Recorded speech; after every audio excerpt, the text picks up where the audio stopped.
பாட்டாளி மக்கள் கட்சி சார்பில் கொள்கை விளக்க பொதுக்கூட்டம் வடலூர் நகரத்தில் நடைபெற்றுக் கொண்டிருக்கிறது. இந்த பொதுக்கூட்டத்தை மிக சிறப்பாக நடத்தி கொண்டிருக்கின்ற மாவட்ட செயலாளர் என்னுடைய அன்பு தம்பி சன் முத்துகிருஷ்ணன் அவர்கள், விருதை வள்ளல் மரியாதைக்குரிய மருத்துவர் ஆர்ஜி அவர்கள், தங்க ஐயாசாமி அவர்கள், மாவட்ட செயலாளர்கள் தம்பி கார்த்தி அவர்கள், தம்பி செல்வ மகேஷ் அவர்கள், தம்பி ஜெகன் அவர்கள், உழவர் பெயர் இயக்கத்தின் தலைவர் மைனர் ஆலயமணி அவர்கள், முத்துக்குமார் அவர்கள், வைத்தி அவர்கள், சிலம்பு செல்வி அவர்கள், டாக்டர் தமிழரசி அவர்கள், மாவட்ட தலைவர் தட்சிணாமூர்த்தி அவர்கள், பொருளாளர் லதா அவர்கள், மாநில அமைப்பு தலைவர் தாமரைக்கண்ணன் அவர்கள், மாணவர் சங்கத்தின் கோபிநாத் அவர்கள், நகர செயலாளர் புஷ்பா அவர்கள், தர்மா அவர்கள், சாமுசாவின் தலைவர் முனைவர் சிவபிரகாசம் அவர்கள், சமூக நீதி பேரவையின் வழக்கறிஞர்கள் தமிழரசன் அவர்கள், சங்கர் அவர்கள், சீதாராமன் அவர்கள், ராமச்சந்திரன் அவர்கள், போஸ் ராமச்சந்திரன் அவர்கள், PRP வெங்கடேசன் அவர்கள், விஜய் வர்மராயர் அவர்கள், சந்திரசேகரன் அவர்கள், வே ரத்னவேல் அவர்கள், இளவரசன் அவர்கள், விஜயவர்மன் அவர்கள், ரமேஷ், ஏர்டெல் சரவணன், சிவராம சேது, குமரவேல், செல்வ இளங்கோவன், தரணி ராஜா, மகாராணி, கலைவாணன், ஜானகி வேல்முருகன், IG வேல்முருகன், கோகுல கிருஷ்ணன், வெங்கடேசன், சிவரமேஷ், உத்தராபதி, ஸ்டாலின், விநாயகம், ராமாபுரம் தனசேகர், ராமலிங்கம், AC மணி, அசோக்குமார், விஜயகாந்த், இளவரசன், உத்தராபதி, கவுன்சிலர் துரை, அம்பாசங்கரன், ரமேஷ், VK சக்திவேல், கார்த்திகேயன், கருணாகரன், சேட்டு, சுரேஷ், வினோத், வீரமணி, செழியன், வேங்கை சேகர், வைத்தி, முருகவேல் மற்றும்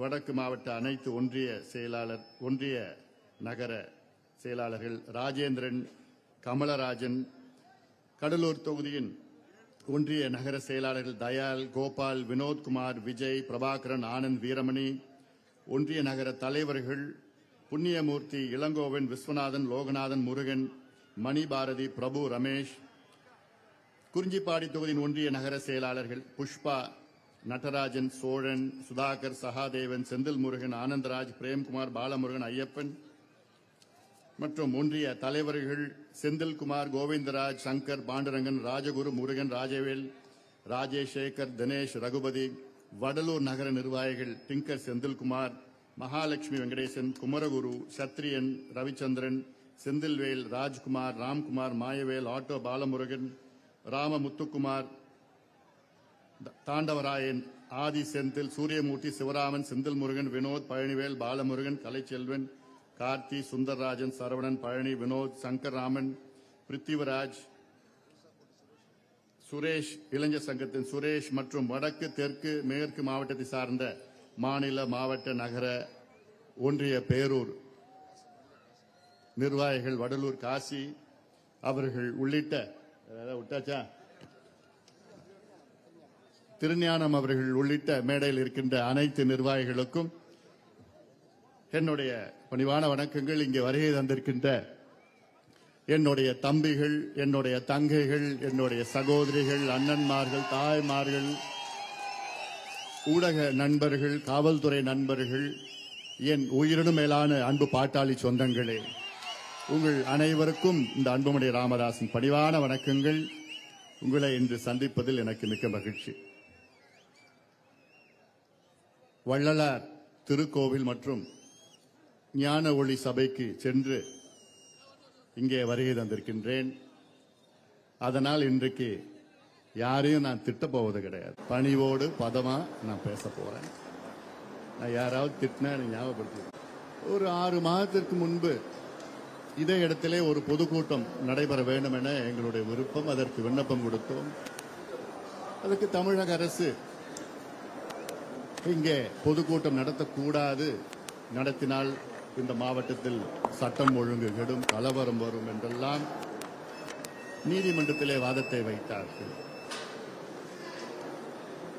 ஏதோ என்னை ஒரு தேடுகின்ற தீவிரவாதி போன்று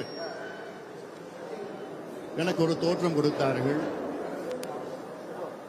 நான் இங்கே பேசினால் பிரச்சனை வரும் என்றெல்லாம் நீதிமன்றத்திலே பரபரப்பாக பேசினார்கள். அதை கேட்டு நீதிபதி அவர்கள்,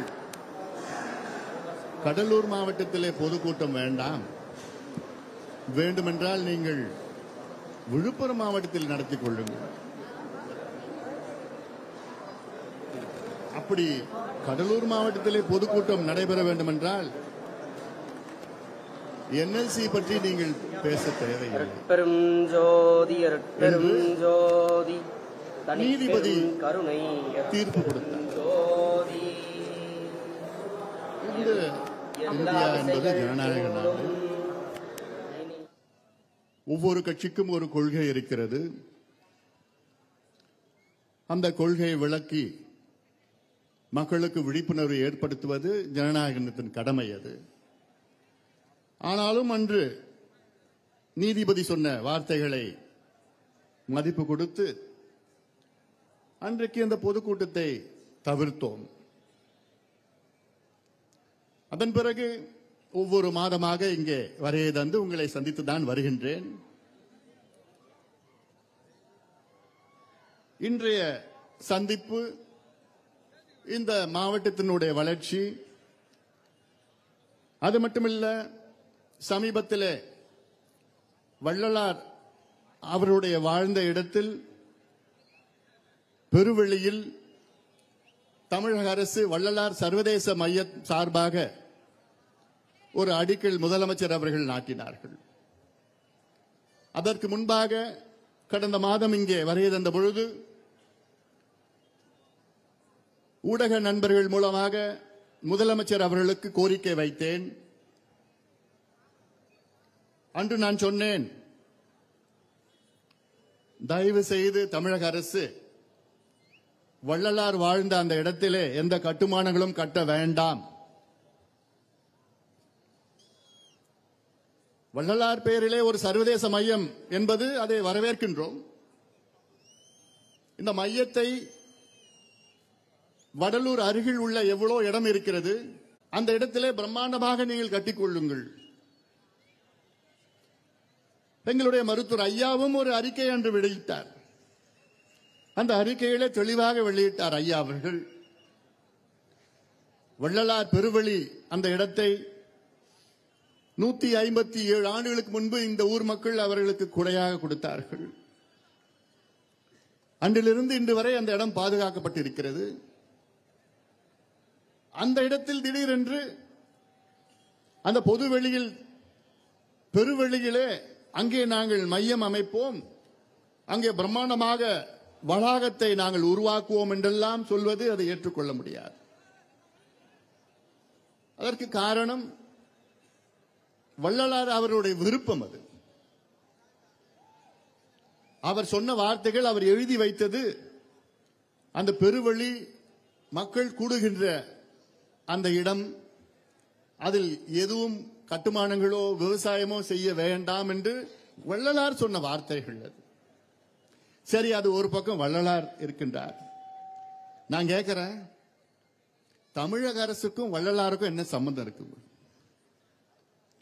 உங்களுக்கும் வள்ளலாருக்கும் என்னையா சம்பந்தம் இருக்கு?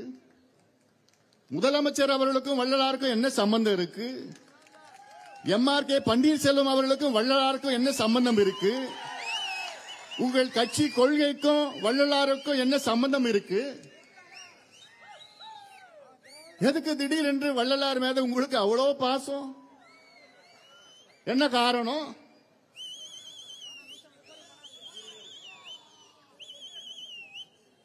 நானும் கோபத்தை அடக்கிட்டு தான் நான் பேசுறேன்.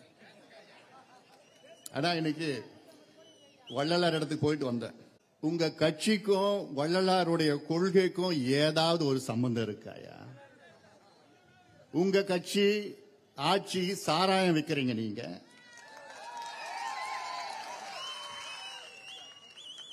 வள்ளலார் கொள்கைக்கும் அதுக்கும் சம்பந்தம் இருக்காயா? தமிழ்நாட்டில் எங்க பார்த்தாலும் கஞ்சா, அபின், காக்கேன், ஹெரோயின் எல்லாம் வித்துட்டு இருக்கிறீங்க. விவசாயத்தை அழிக்கிறீங்க, நீங்க நீர்நிலைகளை அழிக்கிறீங்க, தாலியை அறுக்கிறீங்க. உங்களுக்கும் வள்ளலாருக்கும் என்னையா சம்பந்தம் இருக்கு? அந்த இடத்தை விட்டுட்டு போங்க, வேண்டாம். அது உங்களுக்கு நல்லது கிடையாது. நான் சொல்றது உங்க நன்மைக்காக நான் சொல்றேன். இன்னொன்னு, உங்களுக்கும் ஆன்மீகத்துக்கும் சம்பந்தம் கிடையாது, உங்களுக்கும் கடவுளுக்கும் சம்பந்தம் கிடையாது, உங்களுக்கும் எதுக்குமே சம்பந்தம் கிடையாது. பிறகு எதுக்கியா அதுல போய் கைய வைக்கிறீங்க? நீங்க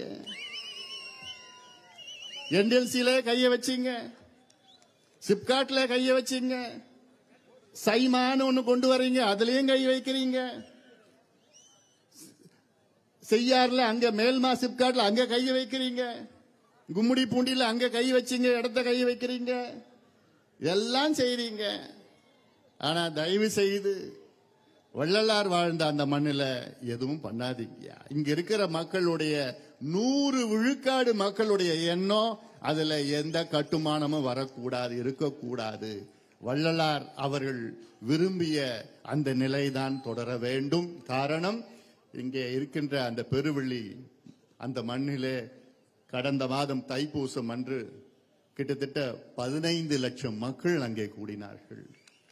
அந்த 7 கதவுகளை திறந்து சுத்தி அங்கே இருக்கின்ற 15 லட்சம் மக்கள் அதை பார்ப்பதற்காக உலகம் முழுவதும் அங்கே வந்து அதை பார்வையிட்டார்கள். அதை கெடுக்க நினைக்கின்ற முதலமைச்சர் அவர்களே, MRK பன்னீர்செல்வம் அவர்களே, அதை தவிர்க்க வேண்டும். உங்களுக்கு பணிவோடு நான் கேட்டுக்கொள்வது, வள்ளலார் அவர்கள் அவருடைய கொள்கை கடவுளுக்கு உருவம் கிடையாது, ஒளி மூலமாக, தீபம் மூலமாக கடவுளை நாம் உணரலாம். அப்படிப்பட்ட ஒரு தீபம், ஒரு ஒளி, அவர் ஏற்றிய ஒளி இன்று வரை அங்கே எரிந்து கொண்டு இருக்கிறது. அந்த ஒளியை பார்ப்பதற்காக ஒவ்வொரு மாதமும் பல லட்சக்கணக்கான மக்கள் அங்கே பெருவழியிலே காத்து கொண்டிருக்கின்றார்கள்.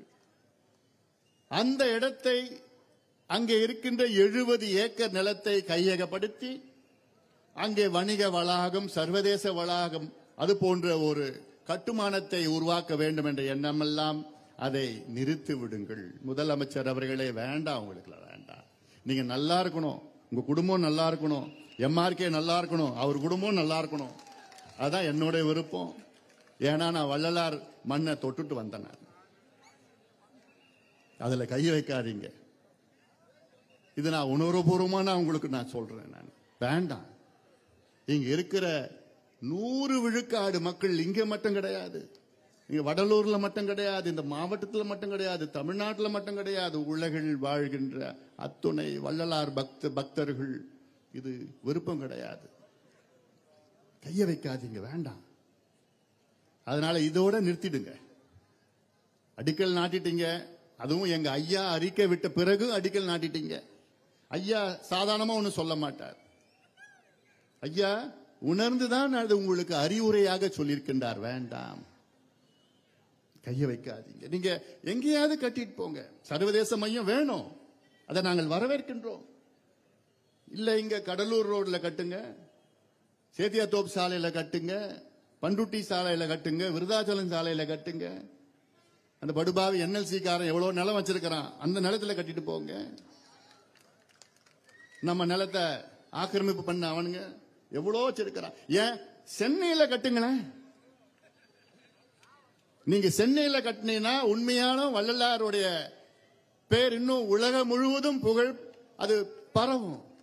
சென்னையில கட்டுங்க, இது போன்ற பிரம்மாண்டமா சென்னையில கட்டுங்க. நாங்க ஆதரவு கொடுக்கிறோம், வரவேற்கின்றோம். தமிழ்நாட்டில் உள்ள ஒவ்வொரு மாவட்ட தலைநகரில் கட்டுங்க. வள்ளலாருடைய புகழ் பெருக வேண்டும்.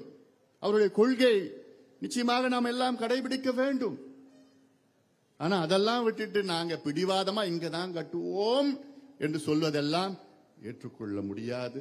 இது பாட்டாளி மக்கள் கட்சி பிரச்சனை கிடையாது. இது மக்களுடைய பிரச்சனை, கடலூர் மாவட்ட மக்களுடைய பிரச்சனை, தமிழ்நாட்டு மக்களுடைய பிரச்சனை. இதை பார்க்க வேண்டும். சீண்டி பார்க்காதீங்க. இது உங்களுக்கு நல்லது கிடையாது. நீங்க நல்லா இருக்கணும். மனசார சொல்றேன், நல்லா இருக்கணும். அதுல கை வச்சீங்கன்னா அதுக்கப்புறம் என்னால ஒன்றும் சொல்ல முடியாது.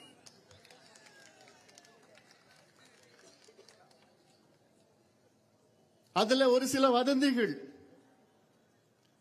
அது வதந்திகளா இருக்கணும்னு என்னுடைய விருப்பம். ஏன் இவ்வளோ துடிதுடிப்பா, அது இவ்வளோ எதிர்ப்புகள் மீறி நாங்க அங்க கட்டுவே ஆகுவோம், கட்டியே தீருவோம் என்று, அதுவும் முத்துகிருஷ்ணன் சொன்னது போன்று நான் சொல்லிட்டேன். என் தம்பிங்கிட்ட 4 பேர், மாவட்ட செயலர் 4 பேரும் கூப்பிட்டுருங்க பாரு, அன்னைக்கு அடிக்கல் நாட்டுற அன்னைக்கு நீங்க என்ன பண்ணீங்களோ தெரியாது, அங்க போய் ஆர்ப்பாட்டம் பண்ணுங்க, ஒரு விழிப்புணர்வு மக்களுக்கு தெரியணும். உடனே அங்க ஒரு 1000 பேர் 2000 பேர் கூட்டிட்டாங்க. ஆனா என்னென்னமோ செய்திகள் என்ன சொல்றாங்க, ஏன் இவ்வளோ அதை கட்டியே ஆகணும்னா முதலமைச்சருடைய மைத்துனர் அதுக்கு உடந்தையா இருக்கிறாரு, அப்படிலாம் செய்தி எல்லாம் வந்துட்டு இருக்குது. அது நிச்சயமா உண்மையா இருக்காது நான் நம்புறேன். நான் உண்மையா இருக்க கூடாது, அது வதந்தியா தான் இருக்கணும்.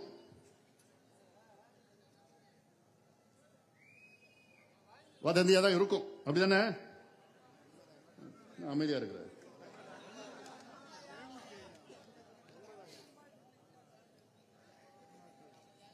அதனால இதை ஒருபொழுதும் இதை அனுமதிக்க போறது கிடையாது. வேண்டாம், விட்டுடுங்க. அதெல்லாம் சொல்றோம், அமைதியா சொல்றோம், பணிவா ஒரு அறிவுரையா சொல்றோம் நம்ம. அதனால வேற எங்கேயாவது கட்டிட்டு போங்க, அந்த இடத்தை விடுங்க, அது புண்ணிய இடம். அடுத்தது நம்முடைய என்எல்சி பிரச்சனை. இந்த என்எல்சி பிரச்சனை முத்து அவர்கள் சொன்னது போன்ற இந்த பொதுக்கூட்டத்திற்கு அனுமதி கேட்ட பொழுது 2 நாட்களுக்கு முன்புதான் அனுமதி வழங்கினார்கள் காவல்துறையில். அதுல ஒரு 3 பக்கம் எழுதி அனுமதி கொடுத்தாங்க. 3 பக்கம் நிபந்தனைகள். என்னென்ன நிபந்தனைகள் நான் பேசணும்னு வச்சுக்கீங்க, என் தம்பிங்க டென்ஷன் ஆயிடுவீங்க. இப்படிதான் உட்காரணும், இப்படிதான் நிக்கணும், இப்படிதான் கை ஆவேசமா பேசக்கூடாதான், அதை பத்தி பேசக்கூடாது, இதை பத்தி பேசக்கூடாது இருக்கு. வழக்கு போடுறா போட்டுட்டு போயா, அதெல்லாம் எங்களுக்கு சாதாரண. இதெல்லாம் ஒரு பிரச்சனை. என்ன வழக்கு போட போற, போட்டுட்டு போ. பார்க்காத வழக்கா?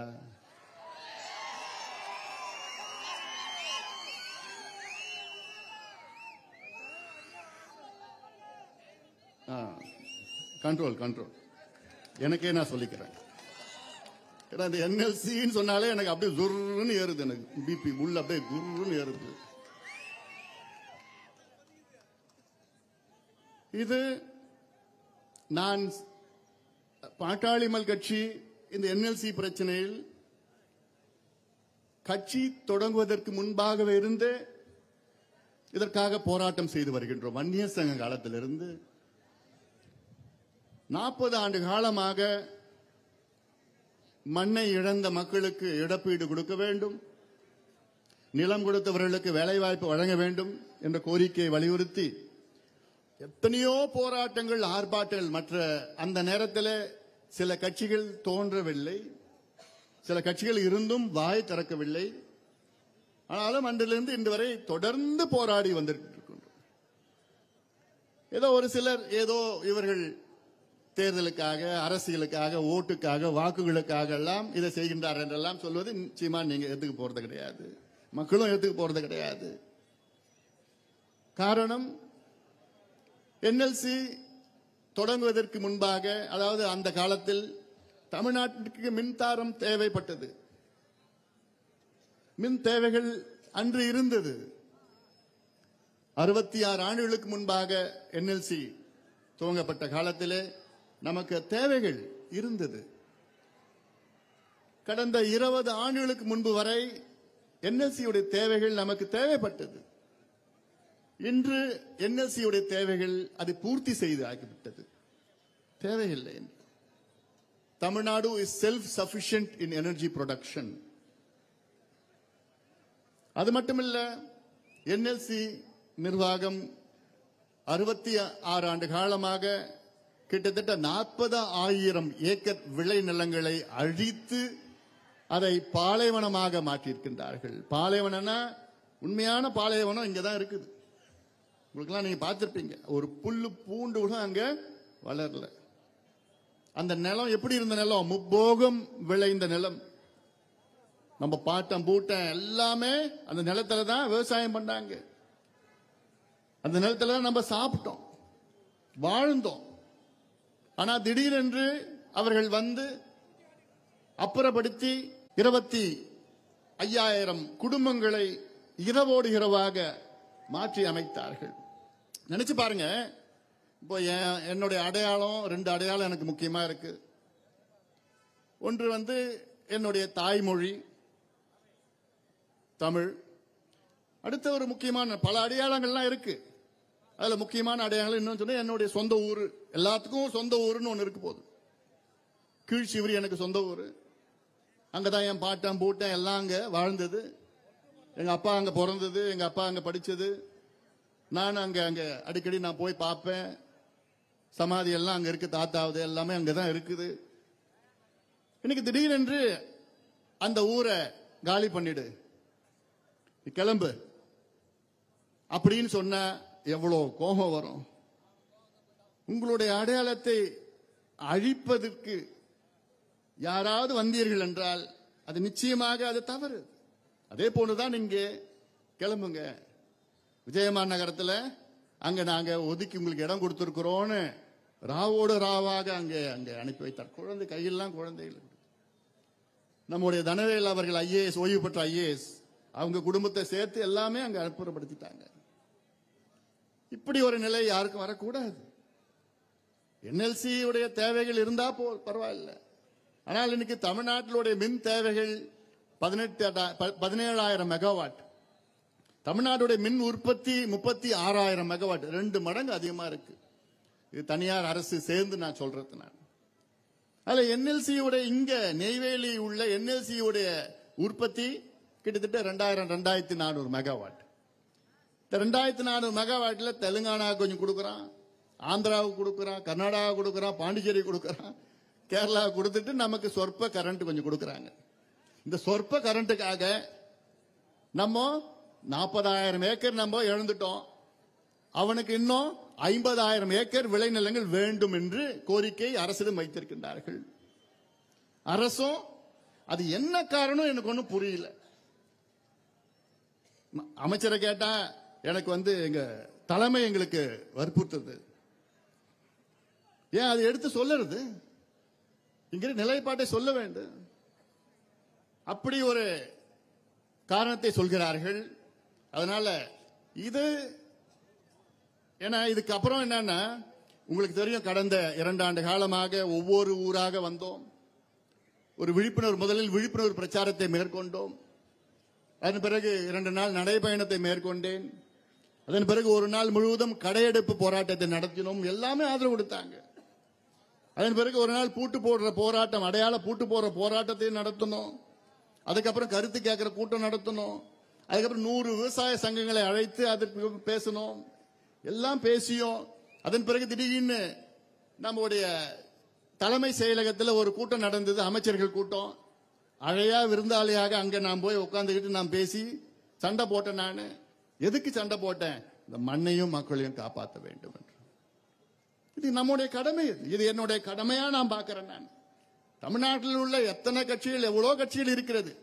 மற்ற கட்சிகள் எல்லாம் குறையா நான் சொல்லல, நான் உண்மையை சொல்றேன். நான் மற்ற கட்சிகள் எல்லாம் அடுத்த தேர்தல் எப்படி வெற்றி பெறலாம் என்றுதான் பார்க்கிறார்கள். ஆனால் பாட்டாளி மக்கள் கட்சி அடுத்த தலைமுறை எப்படி வாழ வைக்க வேண்டும் என்று நம்முடைய நோக்கம், நம்முடைய எண்ணம். அதனால்தான் எனக்கு வலிக்குது. மற்ற கட்சிகளுக்கு ஏதோ அடையாளமாக போராட்டம் செய்வார்கள், அவ்வளவுதான். ஆனா எனக்கு உண்மையிலே வலிக்குது, ஐயாவுக்கு வலிக்குது. எதுக்கு? ஐயோ நம்ம மண்ணை அழிக்கிறாங்களே, ஐயோ நாளைக்கு என்ன செய்ய போறாங்க. எம்ஆர்கேக்கு இந்த உணர்வு இல்லையா அவருக்கு? அதாவது எனக்கு படபடன்னு இருக்கு. நான் சென்னையில் இருக்கிறேன். ஆனா எனக்கு என்ன படபடன்னு இருக்கு? ஐயோ, இங்க என்ன பண்ண போறாங்க? அடுத்த தலைமுறை, உங்க பிள்ளைங்க, உங்க பேர பிள்ளைங்க எங்க சாப்பிடுவாங்க?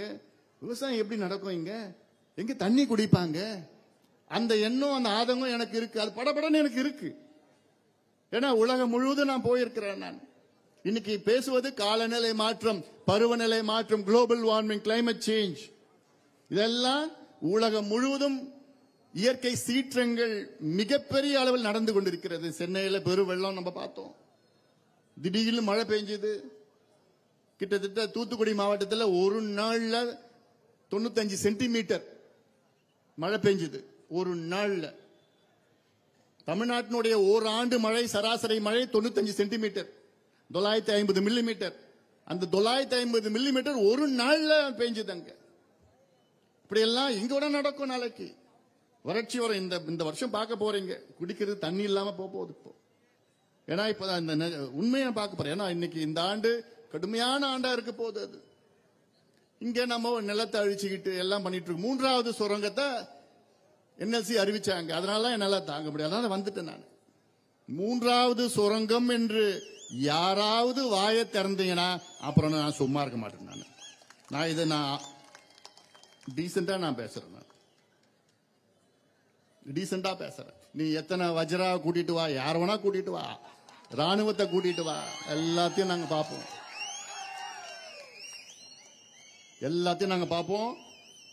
மீண்டும் சொல்றேன், நான் இங்க கொஞ்சம் அமைதியா பேசதான் வந்திருக்கிறேன் நான். ஏன்னா இது நம்மளுடைய மண்ணு சம்பந்தமான, மக்கள் சம்பந்தமானது, விவசாயம் சம்பந்தமானது. கடலூர் மாவட்டத்தினாலே இதை எல்லாத்தையும் அழிச்சு முடிச்சிட்டீங்க. இப்போ கடலூர் மாவட்டத்தில், கடலூர் பகுதியில், நகரம் பகுதியில் சிப்காட், ரசாயன சிப்காட், கெமிக்கல் சிப்காட், அந்த சிப்காட்ல ஆய்வுகள் பண்ணிருக்கிறாங்க. அங்க இளநீர்ல டயாக்சின் இருக்கிறது. டயாக்சின் என்பது ஒரு நச்சு பொருள். அந்த டயாக்சின் கலந்த இளநீர் குடிச்சோன்னா நமக்கு கேன்சர் வரும். இளநீர்ல கேன்சர் வரும். ஆனா தாய்ப்பால்ல டயாக்சின் இருக்கிறது என்று ஒரு ஆய்வு. கடலூர் பகுதியில் வாழ்கின்ற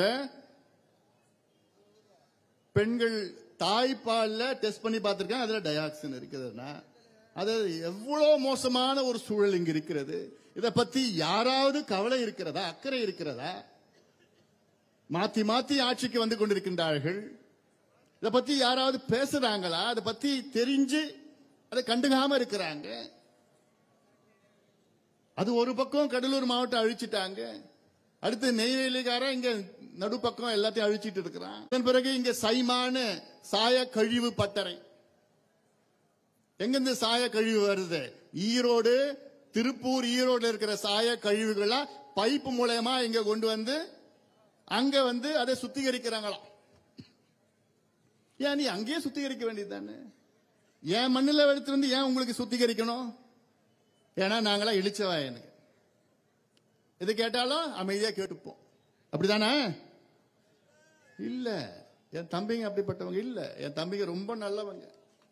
சில நேரத்தில் கொஞ்சம் வெகுளியா இருப்பான். ஆனா கொஞ்சம் புரிஞ்சிடுச்சுன்னா அவ்வளவுதான்.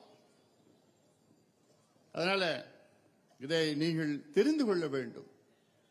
கடலூருக்கு நமக்கு கிடைத்த வரம், 5 ஆறுகள் இந்த மாவட்டத்தில் ஓடுது, கடல்ல கலக்குது. 5 ஆறுகள். இதெல்லாம் நமக்கு கிடைச்ச வரம். இதெல்லாம் நம்ம பாதுகாக்கணும். ஆனா இங்க அமைச்சர்கள் இருக்கின்றார்கள், அதிகாரிகள் இருக்கின்றார்கள், சட்டமன்ற உறுப்பினர்கள் இருக்கின்றார்கள், நாடாளுமன்ற உறுப்பினர், அவர் எங்க இருக்கிறாருன்னு தெரியாது. இப்படி எல்லாம் இருக்கிறாங்க. ஆனாலும் உங்களை பற்றி எந்த ஒரு அக்கறையும் இல்லாத இந்த அரசு, இந்த நிர்வாகம் மக்கள் விரோத நிர்வாகமாக மக்கள் பார்த்துக் கொண்டிருக்கின்றார்கள். எது கேட்டாலும் அது எல்லாமே காசு தானே. அவங்களுக்குலாம் நல்லா இருக்கணும், மக்கள் நல்லா இருக்கணும், விவசாயம் நல்லா இருக்கணும், நிலம் நல்லா இருக்கணும், பாதுகாக்கணும், உங்களுக்கு எண்ணமே கிடையாதா? நான் மீண்டும் கேட்பதெல்லாம் MRK அவர்களுக்கு மட்டும் கிடையாது, அமைச்சர்களுக்கு மட்டும் கிடையாது, இங்க இருக்கின்ற அதிகாரிகளுக்கும் நான் கேட்கிறேன். இந்த மண்ணை அடிச்சிட்டு நீங்க அப்புறம் என்னதான் நீங்க சாதிக்க போறீங்க? நாளைக்கு சாப்பாட்டுக்கு என்ன வழி இருக்கிறது? இதெல்லாம் நீங்கள் கண்டுகொள்ள வேண்டும். சமீபத்தில் தமிழக அரசு பஞ்சு மிட்டாயை தடை பண்ணாங்க. அது கேள்விப்பட்டிருக்கீங்கல்ல? அதான் சொல்றேன். ஏயா, பஞ்சு மிட்டாயை தடை பண்றீங்களே, அதோட ஒரு கொடூரமான கொடுமையான சாராயத்தை எப்பயா தடை பண்ண போறீங்க நீங்க? அதை விட மோசமா கஞ்சா வித்துட்டு இருக்கிறானுங்க. அபின் காக்கே நேரம் எங்க பார்த்தாலும் தெரு தெருவா பொட்டலமா வித்துட்டு இருக்கிறானுங்க. இப்ப சமீபத்தில் கூட ஆளுங்கட்சியை சார்ந்த ஒரு நபர் 2000 கோடி ரூபாய்க்கு போதைப் பொருட்கள் விற்பனை செய்திருக்கின்றார்கள். எல்லாம் தெளிவா இருக்கிறீங்க, எல்லாம் அப் டு டேட்டா இருக்கிறீங்க, வச்சிருக்கிறீங்க. அதெல்லாம் உங்க கண்ணில் தெரியலையே. இந்த கஞ்சா சம்பந்தமாக முதலமைச்சர் அவரிடம் 3 முறை நேரிலே சந்தித்த நேரத்தில் நான் கெஞ்சினேன். நான் முதலமைச்சர் கெஞ்சின, உண்மையிலே நான் கெஞ்சினேன். என்னன்னு, ஐயா எப்படியாவது இந்த கஞ்சாவை ஒழிக்கணும், உங்க தலைமையில மாதம் ஒரு கூட்டம் நடத்துங்க, மாதம் நடத்தி காவல்துறையை கண்டிப்புடன் நடந்துக்குங்க. ஏன்னா காவல்துறைக்கு தெரியாம யாரும் ஒரு பொட்டலும் கஞ்சா எங்கேயும் வைக்க முடியாது. உண்மைதானே அது? ஆனா இப்போ தெரு தெருவா, வீதி வீதியா, பள்ளிக்கூடமா, கல்லூரியா இங்க வித்துட்டு இருக்கிறானுங்க. வகுப்புல போய் உட்கார்ந்துட்டு இருக்கிறான் போதையில். அப்படி என்ன நடக்குதுன்னே தெரியல. நான் சொல்றது கல்லூரி பிள்ளைங்கள்ல, பள்ளிக்கூடத்தை படிக்கிறவங்க. ஆனா இந்த ஆட்சிக்கு கொஞ்சம் கூட அவங்களுக்கு கொஞ்சம் சொரண கூட இல்லை. இதுல எத்தனை பிரச்சனை, எத்தனை பிள்ளைங்க இதுல பாதிக்கப்படுறாங்க. 3 தலைமுறைகளை மதுவால் அழித்து விட்டீர்கள். இப்பொழுது கஞ்சாவால் அடுத்த தலைமுறையும் அழித்து கொண்டிருக்கிறீர்கள். உங்களுக்கு கொஞ்சம் கூட வலிக்கலையா மனசுல? மனசாட்சி இருக்குதே இல்லையா உங்களுக்கெல்லாம்? எங்களுக்கு வலிக்குதுயா, எங்களுக்கு வலிக்குது. அதான் எங்களுக்கு பிரச்சனையே அதுதான். உணர்வுபூர்வமா நாங்கள் அரசியல் செய்கின்றவர்கள், பொது வாழ்க்கையில் இருப்பவர்கள். நீங்க வியாபாரத்துக்காக அரசியல் செய்து கொண்டிருக்கிறீர்கள். நாங்க மக்களுக்காக, உங்களுக்காக, உங்கள் உரிமைகளுக்காக, உங்கள் விவசாயத்திற்காக, நிலத்திற்காக, நீர்நிலைக்காக, உங்கள் கல்விக்காக, சுகாதாரத்திற்காக, வேலை வாய்ப்புக்காக, சமூக நீதிக்காக பொது வாழ்க்கையில் இருக்கணும், அரசியல் நடத்தி கொண்டிருக்கின்றோம். எங்களை வழி நடத்துபவர் மருத்துவர் ஐயா அவர்கள், ஒரு போராளி. இந்தியாவிலே 6 இடஒதுக்கீடுகளை பெற்று தந்தவர் மருத்துவர் ஐயா அவர்கள், சமூக நீதி போராளி. ஆனா உங்களுக்கும் சமூக நீதிக்கு ஏதாவது சம்பந்தம் இருக்கா ஐயா? சமூக நீதின்னு பேசினா போதாது, அதை நடைமுறைப்படுத்த வேண்டும். மருத்துவர் ஐயா அவர்கள் வன்னிய சங்கத்தை தொடங்கிய காலத்தில் கிட்டத்தட்ட 44 ஆண்டுகளுக்கு முன்பு வன்னிய சங்கத்தை தொடங்கிய அந்த மாநாட்டிலே முதல் தீர்மானம் தமிழ்நாட்டிலே சாதிவாரி மக்கள் தொகை கணக்கெடுப்பு நடத்தும். முதல் தீர்மானம். இந்த 44 ஆண்டு காலமாக மருத்துவர் ஐயாவுடைய கோரிக்கை, எத்தனையோ போராட்டங்கள், ஆர்ப்பாட்டங்கள், எத்தனையோ அழுத்தங்கள், கடிதங்கள், அனைத்து முதலமைச்சர்களையும் ஐயா அவர்கள் சந்தித்து நேரிலே வலியுறுத்தி, எம்ஜிஆர் அவர்களை சந்தித்து எப்படியாவது கொண்டு வாருங்கள் சாதிவாரி கணக்கெடுப்பு. பிறகு ஜானகி அம்மையாரை சந்தித்தார். ஆளுநர் ஆட்சி PC அலெக்சாண்டர் ஆளுநராக இருந்த நேரத்தில் அவரையும் சந்தித்தார். அதன் பிறகு கலைஞர் அவர்களை சந்தித்தார். அதன் பிறகு ஜெயலலிதா அம்மையாரை சந்தித்தார். அதன் பிறகு எடப்பாடி பழனிசாமி அவர்களையும் சந்தித்தார். இப்பொழுது ஸ்டாலின் அவர்களையும் சந்தித்தார். சந்தித்து வலியுறுத்தி அழுத்தம் கொடுத்து விளக்கம் சொல்லி, உண்மையிலே உங்களுக்கு சமூக நீதி மீது அக்கறை இருந்தால் நிச்சயமாக நீங்கள் சாதிவாரி கணக்கெடுப்பு நடத்த வேண்டும், நடத்துங்கள் என்று தொடர்ந்து மருத்துவர் ஐயா அவர்கள் வலியுறுத்தி வருகிறார்கள். ஆனால் நாங்கள் தந்தை பெரியாருடைய வாரிசு, சாதிவாரி சமூக நீதி எங்கள் ரத்தத்தில் ஊறி இருக்கிறது என்றெல்லாம் வசனம் பேசுகின்ற திமுக, முதலமைச்சர் ஸ்டாலின் அவர்கள் நிச்சயமாக உடனடியாக சாதிவாரி மக்கள் தொகை கணக்கெடுப்பு நடத்துங்கள், இல்லையேன் தமிழக மக்கள் உங்களை மன்னிக்க மாட்டார்கள். ஏதோ சாதிவாரி மக்கள் தொகை கணக்கெடுப்பு என்றால் அவர்களுடைய புரிதல் இது ஏதோ சாதி பிரச்சனை, சாதிவாரி கணக்கெடுப்பு நடத்தினா சாதி கலவரம் வரும்னு ஒருத்தர் சொல்றார்.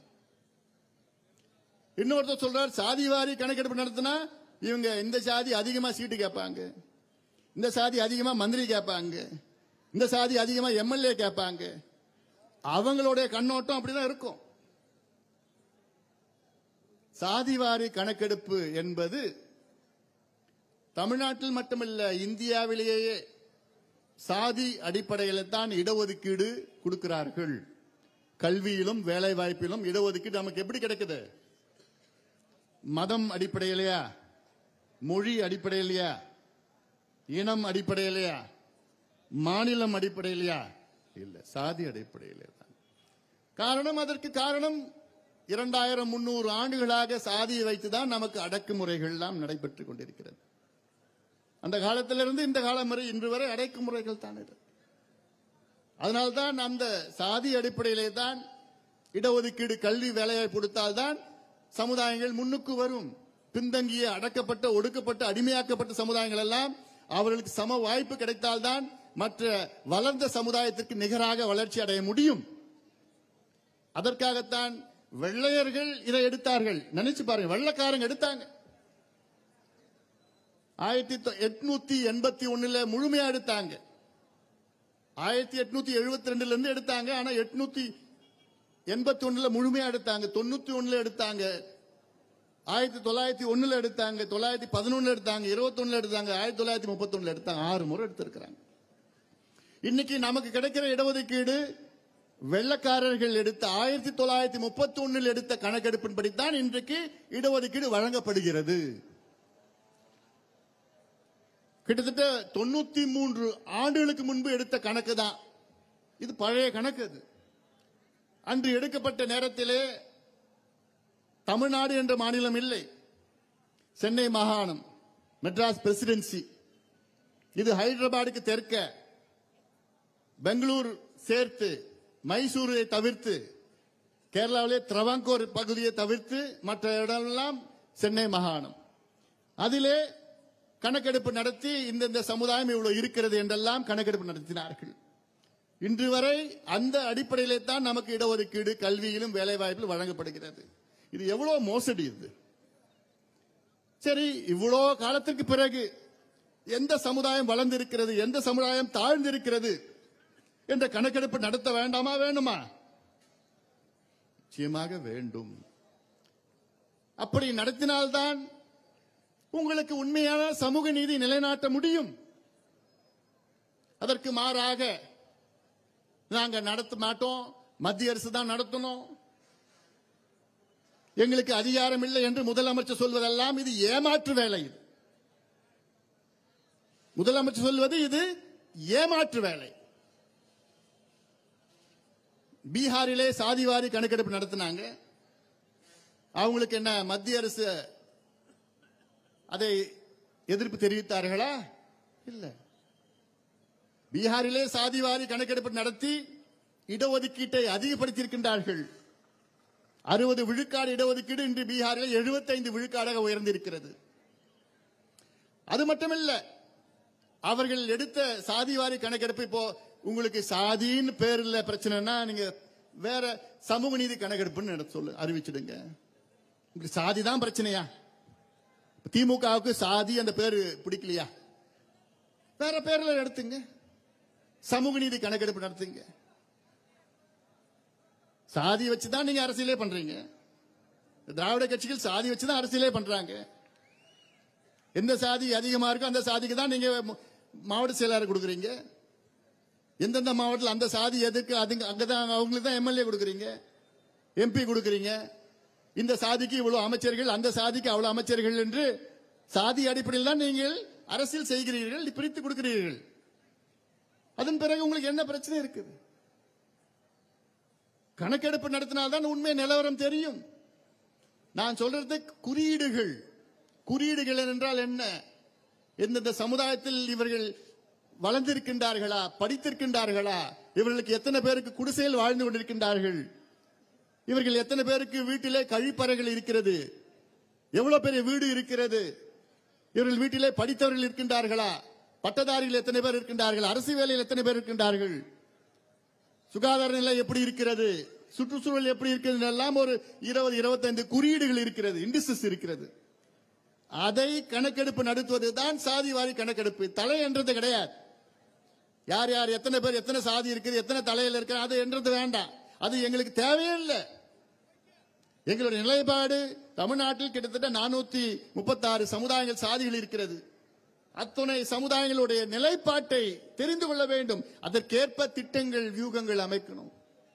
இதான் உண்மையான நிர்வாகம்.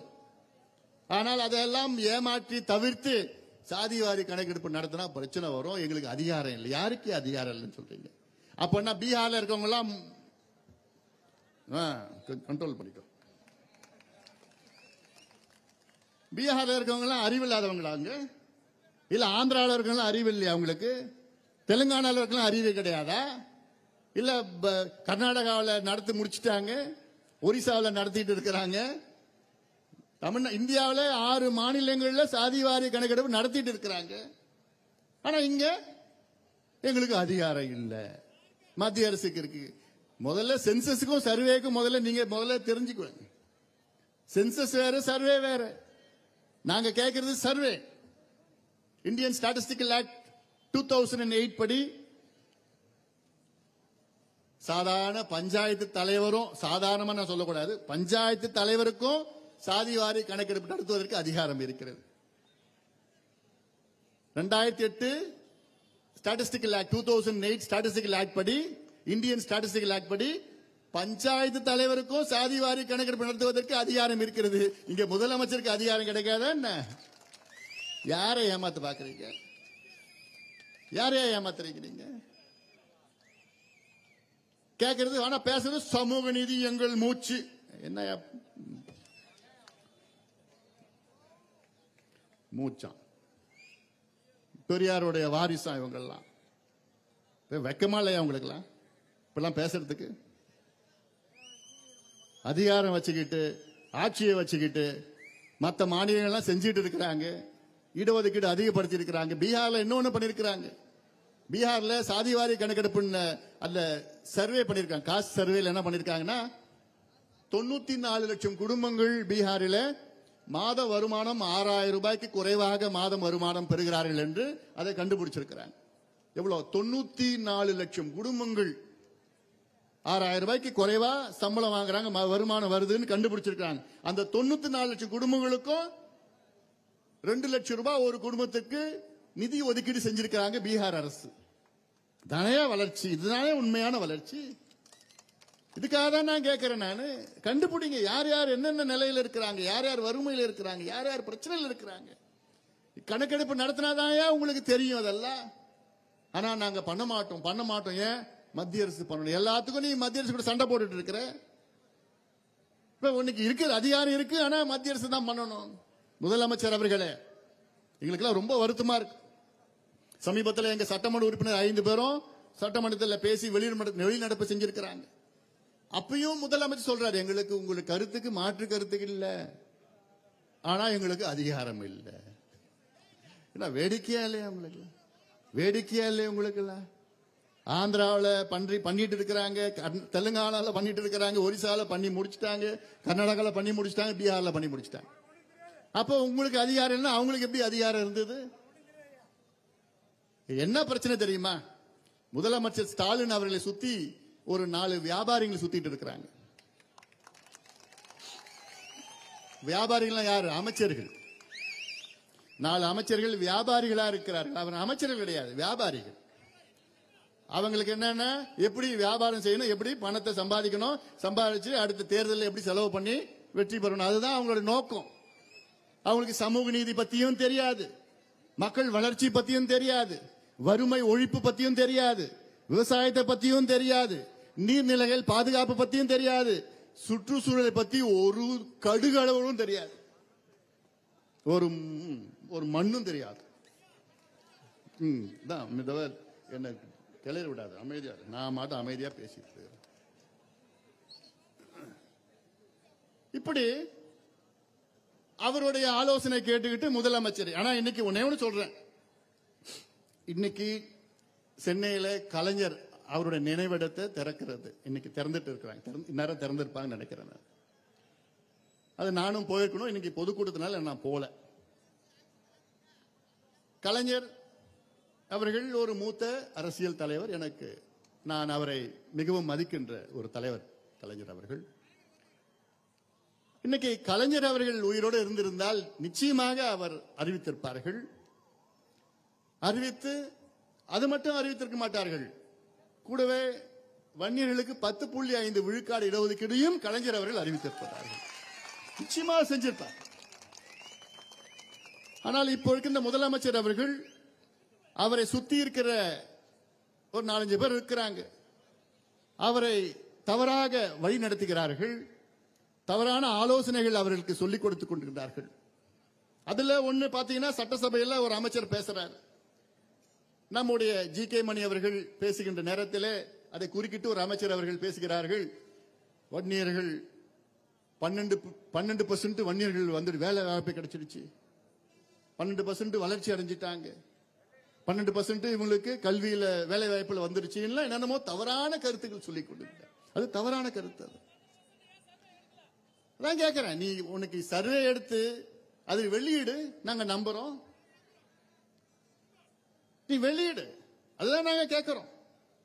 யார் யார் எந்த நிலையில இருக்கிறோம் தெரிஞ்சுக்கிட்டோம். இன்னைக்கு வன்னியர்களுக்கு கிட்டத்தட்ட 18-20 விழுக்காடு இடஒதுக்கீடு வந்திருக்கணும். ஏன் நான் சொல்றேன்னா, இது சாதி பிரச்சனையா பார்க்க கூடாது. எல்லா சமுதாயத்திற்காக தொடங்கப்பட்ட கட்சி பாட்டாளி மக்கள் கட்சி.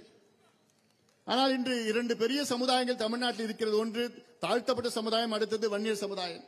இந்த 2 சமுதாயங்கள் கிட்டத்தட்ட தமிழ்நாட்டினுடைய 40 விழுக்காடு மக்கள் தொகையில் இருக்கின்றார்கள். இந்த 2 சமுதாயங்களும் வளர்ந்தால் தமிழ்நாடு வளர்ந்துடும். அதான் எங்களுடைய நோக்கமாக இருக்கிறது.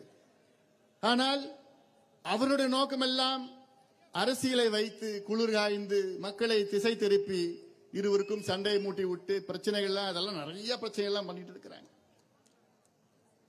நான் மீண்டும் சொல்கின்றேன், அந்த அமைச்சர் சட்டமன்றத்தில் பேசுகிறார், 12% உங்களுக்கு கிடைச்சிருச்சு, எதுக்கு நீங்க பத்திரிகை கேட்கறீங்க? ஏன் முதல்ல தகவல் வெளியிடுங்க. அந்த 12% என்ன வேலை தெரியுமா? பெருக்கிறது, கூட்டுறது, கழுவுறது, துடைக்கிறது. யாரு என்ன வேலை? குரூப் 4. எது? அந்த கிளீனரு, ஸ்வீப்பரு. அந்த குரூப் 4ல 12% கிடைச்சிருச்சா? அது தாங்கள் அவருக்கு. நாங்க கேட்கறது டிஎஸ்பி குரூப் 1ல கொடுங்க. எங்களுக்கு குரூப் 1ல நீங்க கொடுத்தீங்கன்னா டிஎஸ்பி லெவல்ல போய் கடைசியில ரிட்டையர் ஆகிறப்ப டிஜிபியா ரிட்டையர் ஆவார். அதான் எங்களுக்கு வேணும். நீ டெபுட்டி கலெக்டர் தேர்வு பண்ணினா செக்ரட்டரியா ரிட்டையர் ஆவாரு. அந்த வேலை தான் நாங்க கேட்கிறோம். ஏன் அதெல்லாம் நாங்க வரக்கூடாதா?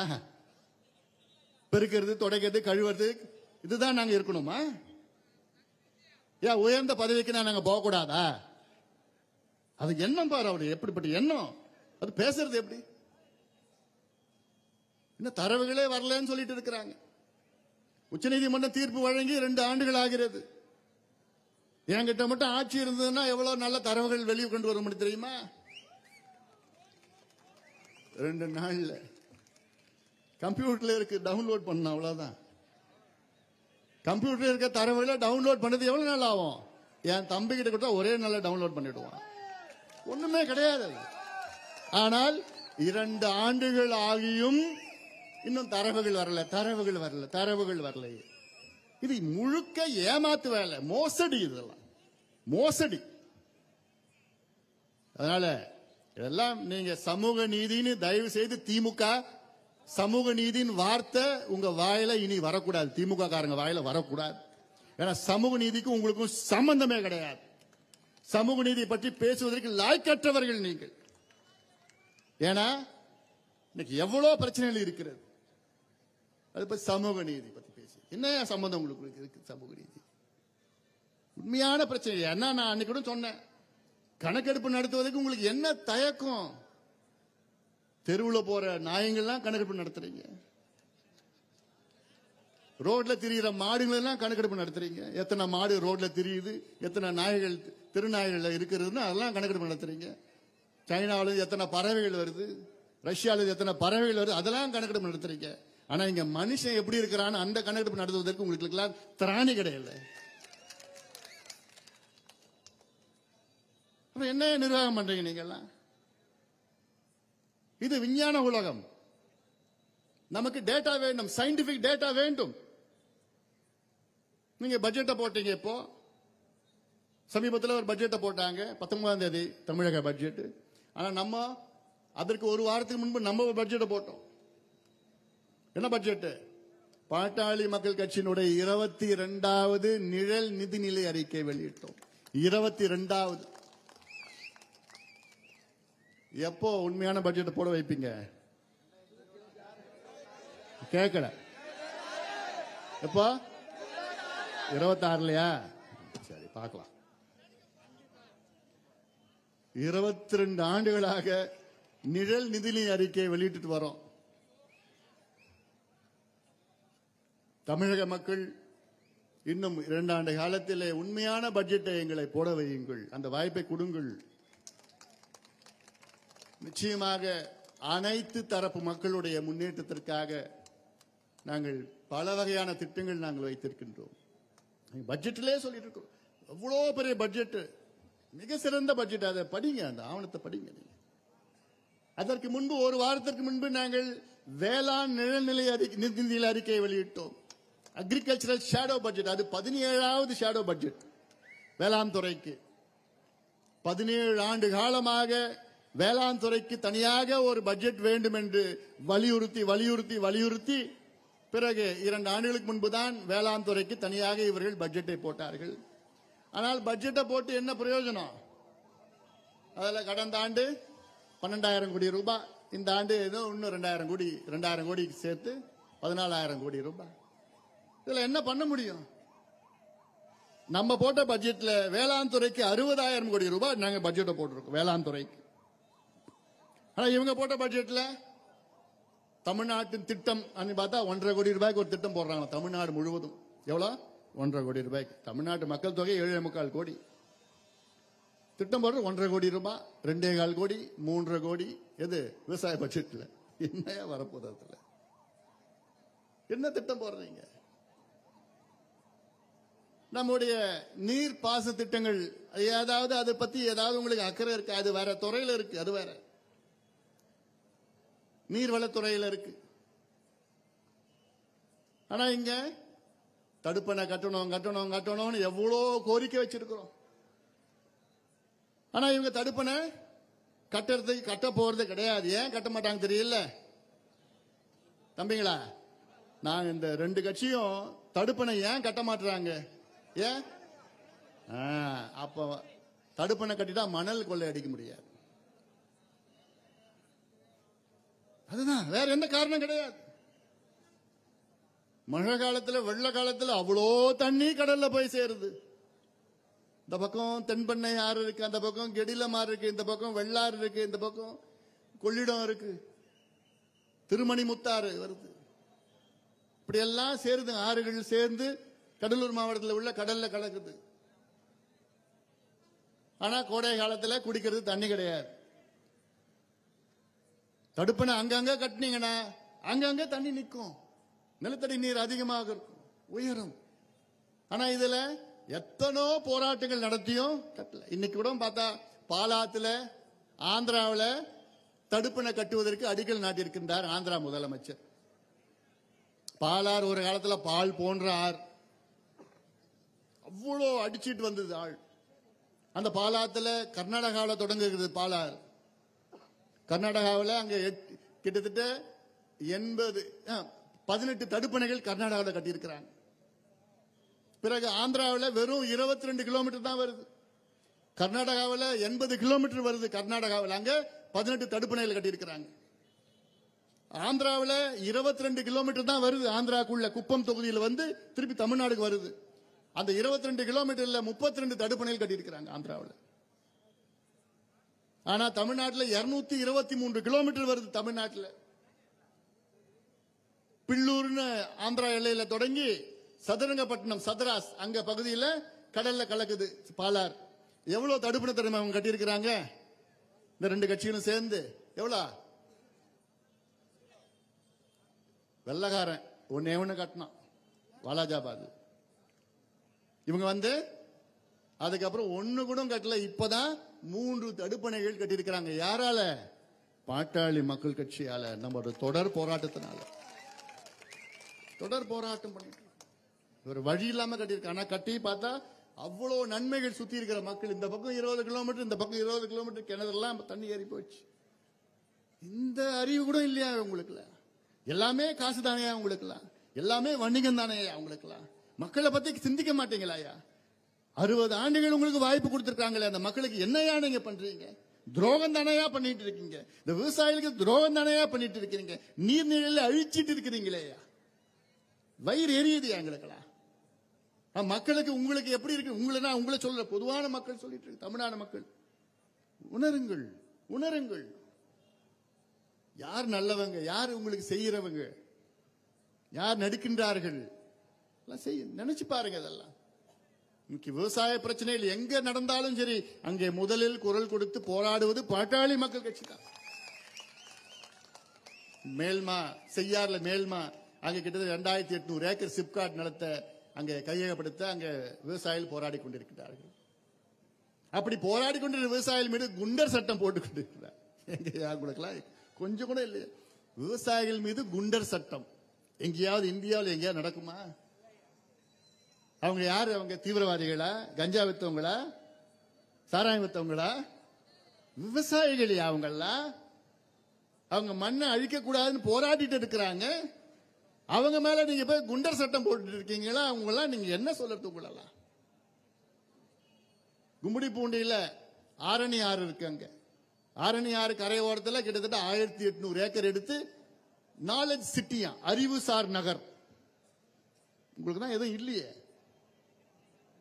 ஏன் அது வேற எங்கேயோ நடத்துறது? எங்கேயோ இவ்வளவு இடம் இருக்கு. அந்த ஆரணி ஆத்து படுகையில் தான் நடத்தணுமா? அது என்ன நடத்த? இவங்க நடத்த போறது கிடையாது. இவங்க தனியார்கிட்ட தார வாத்து அவங்க அடிச்சுட்டு போறாங்க. அதுக்கு தான் இவங்க திட்டம் போடுறாங்க. நல்லது பண்ணணும்னு ஒண்ணுமே ஒரு காரணம் கிடையாது. கண்ட்ரோல் பண்ணு, அப்பப்போ மறந்துடுறாங்க. அதனால இதெல்லாம் நீங்கள் சிந்தியுங்கள். மக்கள் சிந்திக்க வேண்டும். சும்மா வசனம் பேசிக்கிட்டு மேடையில போட்டு அப்படி வசனம் அடுக்குமொழியில பேசிட்டா போதாது. உணர்வுபூர்வமான எங்களுக்கு வாய்ப்பு தாருங்கள். உண்மையான எங்களுக்கு வாய்ப்பு தாருங்கள். நிச்சயமாக மக்கள் தருவார்கள். எனக்கு நம்பிக்கை இருக்கிறது, நம்பிக்கை இருக்கிறது. நாடாளுமன்ற தேர்தல் ஆயிடுச்சா? சரி. நாடாளுமன்ற தேர்தல், இந்த தேர்தல் பாட்டாளி மக்கள் கட்சி என்ன செய்ய போறாங்க? பாட்டாளி மக்கள் கட்சியுடைய நிலைப்பாடு என்ன? இவங்க சமீபத்தில் நீங்க மீடியால பாத்திருக்கீங்களா? பிரேக்கிங் நியூஸ், அரை மணி நேரத்துக்கு ஒரு வாட்டி பிரேக்கிங் நியூஸ். அங்க பேசிட்டாங்க, இங்க பேசிட்டாங்க. 2 மணிக்கு கையெழுத்து போட போறாங்க, சாயங்காலம் 6 மணிக்கு கையெழுத்து போட போறாங்க, விடிய கால 3 மணிக்கு கையெழுத்து போட போறாங்க. இப்படியெல்லாம் செய்தி. இப்படி சொல்லிட்டாங்க, அப்படி நடந்து போச்சு, இப்படி பண்ணிட்டாங்க. ஊடக நண்பர்களே, இது புனிதமான ஒரு தொழில், ஊடக தொழில். அதை களங்கப்படுத்தாதீர்கள். பொய்யை பரப்பிக் கொண்டிருக்கிறார்கள். நாங்க எங்களோட நிலைப்பாட்டை விரைவில் அறிவிப்போம். உங்களுக்கு என்ன அவசரம்? அதுக்குள்ள உங்க அவசரத்துக்காக நாங்க செயல்பட முடியாது. எங்கள் கட்சியினுடைய எதிர்காலத்தை பற்றி, எங்கள் தொண்டர்களுடைய விருப்பம், எங்கள் கட்சியினுடைய எதிர்காலம், அதுதான் எங்களுக்கு முக்கியம்.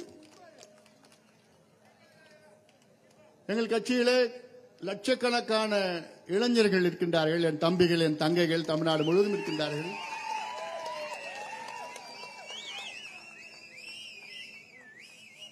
அதுல சில ஊடகம் இவ்வளவு பேசிட்டாங்க, இவ்வளவு பேரம் பேசிட்டாங்க. வாய் கூசாம பேசிட்டு இருக்கிறாங்க. அதுல சில புகழ்பெற்ற ஊடகங்களிலும் இது போன்ற தவறான செய்திகள் வந்து கொண்டிருக்கிறது. அதை நிறுத்திக் கொள்ளுங்கள். வேண்டாம், நல்லது கிடையாது உங்களுக்கு. நான் ஒவ்வொரு முறையும் அப்படி இல்ல இப்படி இல்ல அப்படிலாம் சொல்லணும்னு அவங்க எதிர்பார்க்கிறாங்க. அப்போ இப்படி இல்லைன்னா அப்போ அப்படியா அப்படின்னு கேட்பாங்க. அடுத்தது இப்ப அது ஒரு டாக்டிக்ஸ். அது ஒரு செய்தி, பொய் செய்தியை போட்டுடுவாங்க. போன் பண்ணி கேட்டா அப்ப நீங்க மறுப்பு சொல்லுங்க. அப்ப என்ன நடக்கும்? இப்படி ஏதாவது ஒண்ணு செய்யணும். வேண்டாம். ஊடக நண்பர்களை நான் நிச்சயமாக நான் மதிக்கின்றேன். அதற்கேற்ப நீங்கள் நடந்து கொள்ளுங்கள். திட்டணும்னா 2 நிமிஷம் திட்டிட்டு போயிடலாம். ஆனா அது என்ன எங்களுக்கு இல்ல. நாங்க நேர்மையான முறையிலே கட்சி நடத்துகின்றோம். மக்கள் பிரச்சனைகளை கையாள கொண்டிருக்கிறோம் நேர்மையான முறையில். யாரும் எங்களை விலைக்கு வாங்க முடியாது. காரணம், உண்மையான உணர்வுபூர்வமான அரசியலை எங்க மருத்துவர் ஐயாவும் நாங்கள் செய்து வருகின்றோம். காசு சம்பாதிக்கணும், எப்படியோ சம்பாதிச்சுட்டு போயிருக்கலாம். மத்திய அமைச்சராக 5 ஆண்டு காலம் பணியாற்றினேன். டுபாக்கோ லாபி உங்களுக்கு தெரியும். டுபாக்கோ லாபினா உலகத்திலே மிகப்பெரிய ஒரு மாஃபியா கும்பல் டுபாக்கோ லாபி. சிகரெட், பீடி எல்லாமே டுபாக்கோ. எத்தனை 1000 கோடி வேணாலும் கொடுத்திருப்பாங்க. அதை எதிர்த்து தன்னந்தனியாக போராட்டம் செய்து வெற்றி பெற்றவன் இந்த அன்புமணி ராமதாஸ், பாட்டாளி மக்கள் கட்சி. குட்கா லாபி அவங்க அதோட பெரிய கும்பல் இருக்கிறது. எவ்வளவு காசு வேணும் சொல்லு. இப்படி எல்லாம் செய்திகள் வந்தது எனக்கு. யாராவது எங்கேயாவது மினிஸ்ட்ரிக்கு இந்த பக்கம் வந்தீங்கன்னா போலீஸ்ல சொல்லி கைது பண்ணிடுவேன்னு மிரட்டினார். இப்படியெல்லாம் உண்மையான கட்சியாக நாட்டின் மக்களுக்காக, இளைஞர்களுக்காக, இளைஞர்களை நல்வழிப்படுத்த வேண்டும் என்ற நோக்கத்துக்காக நாங்கள் கட்சி நடத்துகின்றோம். எங்களை கொச்சைப்படுத்தாதீர்கள். என்எல்சி போராட்டம் எதுக்கு நடத்துறோம்? மற்ற கட்சிகள் போன்று என்எல்சி கிட்ட போய் கான்ட்ராக்ட் வாங்கிட்டு அமைதியா இருக்க தெரியாது எங்களால. கோடிக்கணக்கான கான்ட்ராக்டர் எல்லா கட்சியும் வாங்கிட்டு இருக்கிறாங்க அவங்க கிட்ட. எங்களுக்கு வாங்க தெரியாதா? ஆனா எங்களுக்கு அதெல்லாம் என்ன கிடையாது. எங்களுடைய நோக்கம் என்ன? விவசாய மண்ணையும் மக்களையும் வாழ்வாதாரத்தையும் வேளாண்மையும் பாதுகாக்கணும். எந்த தியாகம் செய்து வேணாலும் நாங்கள் பாதுகாப்போம். மது விலக்கு எங்க ஐயா அவர்கள் 44 ஆண்டு காலம் போராடி வருகிறார்கள். இந்த திராவிட கட்சிகள் போன்று மது ஆலைகள் உரிமையாளர்கள் நாங்கள் கிடையாது. அதை எதிர்க்கின்றவர்கள். இதனால் எவ்வளவு பாதிப்பு, எவ்வளவு மக்களுக்கு பாதிப்பு. உண்மையால் இன்னைக்கு தமிழ்நாட்டு மக்களுடைய பிரச்சனைகள் உண்மையான இருக்கின்ற கட்சி பாட்டாளி மக்கள் கட்சி. எங்களை கொச்சப்படுத்தாதீங்க ஊடக நண்பர்களே, கொச்சப்படுத்தாதீங்க. அரசியல் நிலைப்பாடு நாங்கள் விரைவில் அறிவிக்க போறோம். அதனால அதுக்குள்ளே இப்படி அப்படி இப்படி இன்னும் பெரிய அப்படியே என் கூடவே ராத்திரி வரைக்கும் கூடவே இருக்கிற மாதிரி அது சொல்ல வேண்டாம். கொடுப்பேன் நான் இன்னைக்கு தான் நான் சொல்லிட்டேன்ல, அப்படிலாம் பேச மாட்டேன்னு சொல்லிட்டேன்ல. அதனால இதெல்லாம் மனதில் இருக்கிறது. அதனால் தமிழக அரசிடம் இன்று மாலையிலே பல கோரிக்கைகள் வைத்திருக்கின்றோம். அதில் முக்கியமானது நம்முடைய வள்ளலார் மண்ணை, அதை எந்த கட்டுமானங்களும் இருக்கக்கூடாது. அது முதலமைச்சருக்கு எங்களுடைய அன்பான ஒரு வேண்டுகோளாக வைக்கின்றேன். நாங்க போராட்டம் பண்ணுவோம், அப்படி அடிதடி பண்ணுவோம், ஆர்ப்பாட்டம் பண்ண விடமாட்டோம் அப்படிலாம் நான் இன்னைக்கு சொல்ல மாட்டேன். அமைதியா நான் கேட்கிறோம், அமைதியா நாங்க கேட்கிறோம். வள்ளலார் வழியில நாங்க கேட்கிறோம், அமைதியா நாங்க கேட்கிறோம். நியாயமானது, அதுல கையை வைக்காதீங்கன்னு தான் நாங்க சொல்றோம். நீங்க எல்லாம் நல்லா இருக்கணும், நல்ல உடல்நலத்தோட நல்லா இருக்கணும், உங்க குடும்பம் நல்லா இருக்கணும், அந்த எண்ணம் தான் எனக்கு இருக்கு. ஏன்னா அதுல கை வச்சாங்கன்னா சரி, அதெல்லாம் நான் வேண்டாம். அது ஒண்ணு. அடுத்தது என்எல்சி, இந்த 3வது சுரங்கம், அதை பத்தி யாராவது ஒரு சின்ன பேச்சு வந்தா கூட அடுத்தது முடிஞ்சு போச்சு. நான் வந்துருவேன், நான் அடுத்த நாள் வந்துருவேன். நானுங்க அது இல்லாமல் விரிவாக்கம் என்று சொல்லி என்னுடைய மக்களுடைய நிலத்தை கையகப்படுத்தினா போதும், நாங்கள் விட போறது கிடையாது. என்ன லெவலுக்குனா நாங்கள் போவோம். சட்டம் ஒழுங்கா எந்த பிரச்சனை வந்தாலும் நாங்கள் அதை பற்றி கவலைப்படுவோம். காரணம் நாங்கள் வருங்கால தலைமுறைகளை பற்றி நாங்கள் சிந்திக்கின்றவர்கள். இங்க இருக்கின்ற அமைச்சர்களை போன்று இந்த திராவிட கட்சிகளை போன்று கிடையாது. எப்படியாவது நடந்துட்டு போட்டோம், எப்படியாவது ஆக்கிரமிப்பு பண்ணிட்டு போட்டோம். இவ்வளோ காலத்துக்கு பிறகு, அதாவது நம்ம போராட்டத்துக்கு இங்க கடலூர் மாவட்டத்தில் பல வகையான போராட்டத்துக்கு பிறகு, பாட்டாளி மகிழ்ச்சியோட போராட்டத்துக்கு பிறகு 66 ஆண்டுகளுக்கு பிறகு அங்கே நிலம் கொடுத்தவர்களுக்கு வீடு பட்டா வழங்கியிருக்கின்றார்கள். எவ்வளவு நாளுக்கு பிறகு? 66 ஆண்டுகளுக்கு பிறகு அந்த வீடு பட்டா வழங்கியிருக்கின்றார்கள். அதற்கு நம்ம போராட்டம். ஏன்னா இது யாருக்கும் தெரியல. நம்ம சொல்லி சொல்லி சொல்லி நான் ஒரு கூட்டம், தலைமை செயலகத்தில் ஒரு கூட்டம் நடந்தது தெரியல. 4 அமைச்சர்கள் உட்கார்ந்துட்டு இருக்கிறாங்க. திடீர்னு அழையா விருந்தாளியாக நான் உள்ள போயிட்டேன். அப்போ சீஃப் செக்ரட்டரி உட்கார்ந்துட்டு இருக்கிற இறையன்பு தான். இறையன்பு கிட்ட நான் சொல்றேன், ஏன் என்எல்சி வேண்டாம்? என்எல்சி சேர்மன் எல்லாம் உட்கார்ந்து இருக்கிறாங்க. அங்க நீ யாரு முத்து, யார் இருந்த? நீ இருந்தல்ல கூட இருந்த. ஆமா. அப்போ எல்லாம் விளக்கி சொல்றேன். தமிழ்நாட்டில் தேவையில்லை. இப்போ ரினியூவபிள் எனர்ஜி, புதுப்பிக்க வல்ல எரிசக்தி, எரிவாயு எரிசக்தி எல்லாம் வந்துட்டு இருக்கு. ரினியூவபிள் எனர்ஜி நிறைய இருக்கு, பொட்டன்ஷியல் நிறைய இருக்குது. தமிழ்நாட்டில் இன்னைக்கு பாத்தீங்கன்னா கிட்ட 5000 மெகாவாட் வந்து சோலார், இது இன்னும் 5000 மெகாவாட் உயர்த்தலாம். இன்னைக்கு காற்று ஆலைகள் 2700 மெகாவாட், அது கிட்ட 5000 உயர்த்தலாம். இப்படி எல்லாம் இது தேவையில்லை. சொற்ப கரண்ட்டுக்காக நாங்கள் நிலத்தை கொடுக்கிறோம். 66 ஆண்டு காலமாக பட்டா கிடைக்கலன்னு சொன்ன அப்புறம் சீஃப் செக்ரட்டரி, தமிழ்நாடு அன்றைய சீஃப் செக்ரட்டரி, அப்படியா? அவருக்கு ஆச்சரியம். என்ன 66 வருஷமா பட்டா கொடுக்கலையான்னு கேட்கிறார் பக்கத்துல. இல்லைங்க சார், நாங்க கொடுத்துட்டு இருக்கிறோம், ப்ராசஸ் பண்றோம், அப்படிலாம் சொல்லிட்டு இருக்கிறாங்க. இந்த கத்திரிக்காய் எல்லாம் பேசிட்டு இருந்தாங்க. அதன் பிறகுதான் திருப்பி போராட்டம் பண்ணி, இங்கெல்லாம் போராட்டம் நடந்த பிறகுதான், இப்போ நம்ம போராட்டம் பிறகுதான் 66 ஆண்டுகளுக்கு பிறகு பட்டா கொடுத்திருக்கிறாங்க. நம்ம போராட்டத்துக்கு பிறகுதான் இப்ப 500 பேருக்கு நாங்க நிலம் கொடுத்தவங்க வேலை வாய்ப்பு கொடுக்கிறோம்னு அறிவிப்பு வந்திருக்கிறது. அதுல 250 பேருக்கு ஏதோ நிரந்தர தற்காலிக வேலை வாய்ப்பு கொடுத்திருக்கிறாங்க. அந்த 250 பேர்ல 220 பேர் திமுக காரங்க. படுபாவீங்க. அதையும் கூட தெரியல யார் நிலம் கொடுத்தது, யார் போராடினது, யார் அடிபட்டது, யார் அனுபவிக்கிறது. நான் சொல்றது தப்புனா நீ ஒரு ஆய்வு நடத்து, சிபிசிஐடி என்கொயரி வை. இல்ல எனக்கு அந்த பேரு கொடுத்து 250 பேரு கொடு, எனக்கு பேரும் விலாசமும் கூட நான் கண்டுபிடிச்சிடுறேன். இல்ல எத்தனை பேர் திமுக இருக்கிறவங்க. இதெல்லாம் என்ன அக்கிரமம் நடந்துட்டு இருக்குது, இல்ல நியாயம் நடந்துட்டு இருக்குது இல்ல. அதனால இது என்எல்சி, இன்னைக்கும் என்னுடைய நிலைப்பாடு என்எல்சி வெளியேறு. தேவைகள் தேவையில்லை. இல்ல நீ சோலார் போட்டு விட்டு 40,000 ஏக்கர் இருக்குல்ல, 40,000 ஏக்கர்ல நீ சோலார் பிளான்ட் போட்டு விட்டுட்டு, அதுல 5 ஏக்கர்ல 1 மெகாவாட் போடலாம். அதனால நீ அதுல போட்டு விட்டுட்டு இப்ப வேலை செய்யறவங்க அதுல நீங்க வேலையில ஈடுபடுத்தி விடு. இனி நீ நிலத்தை எடுக்காத, வேண்டாம். உன்னுடைய தேவைகளே இல்லை இன்னைக்கு. அதனால இதெல்லாம் என இந்த மக்கள், இந்த இது ஏதோ நெய்வேலி பிரச்சனை கிடையாது. இது தமிழ்நாட்டினுடைய பிரச்சனை, இந்தியாவோட பிரச்சனையா நான் பார்க்கிறேன்.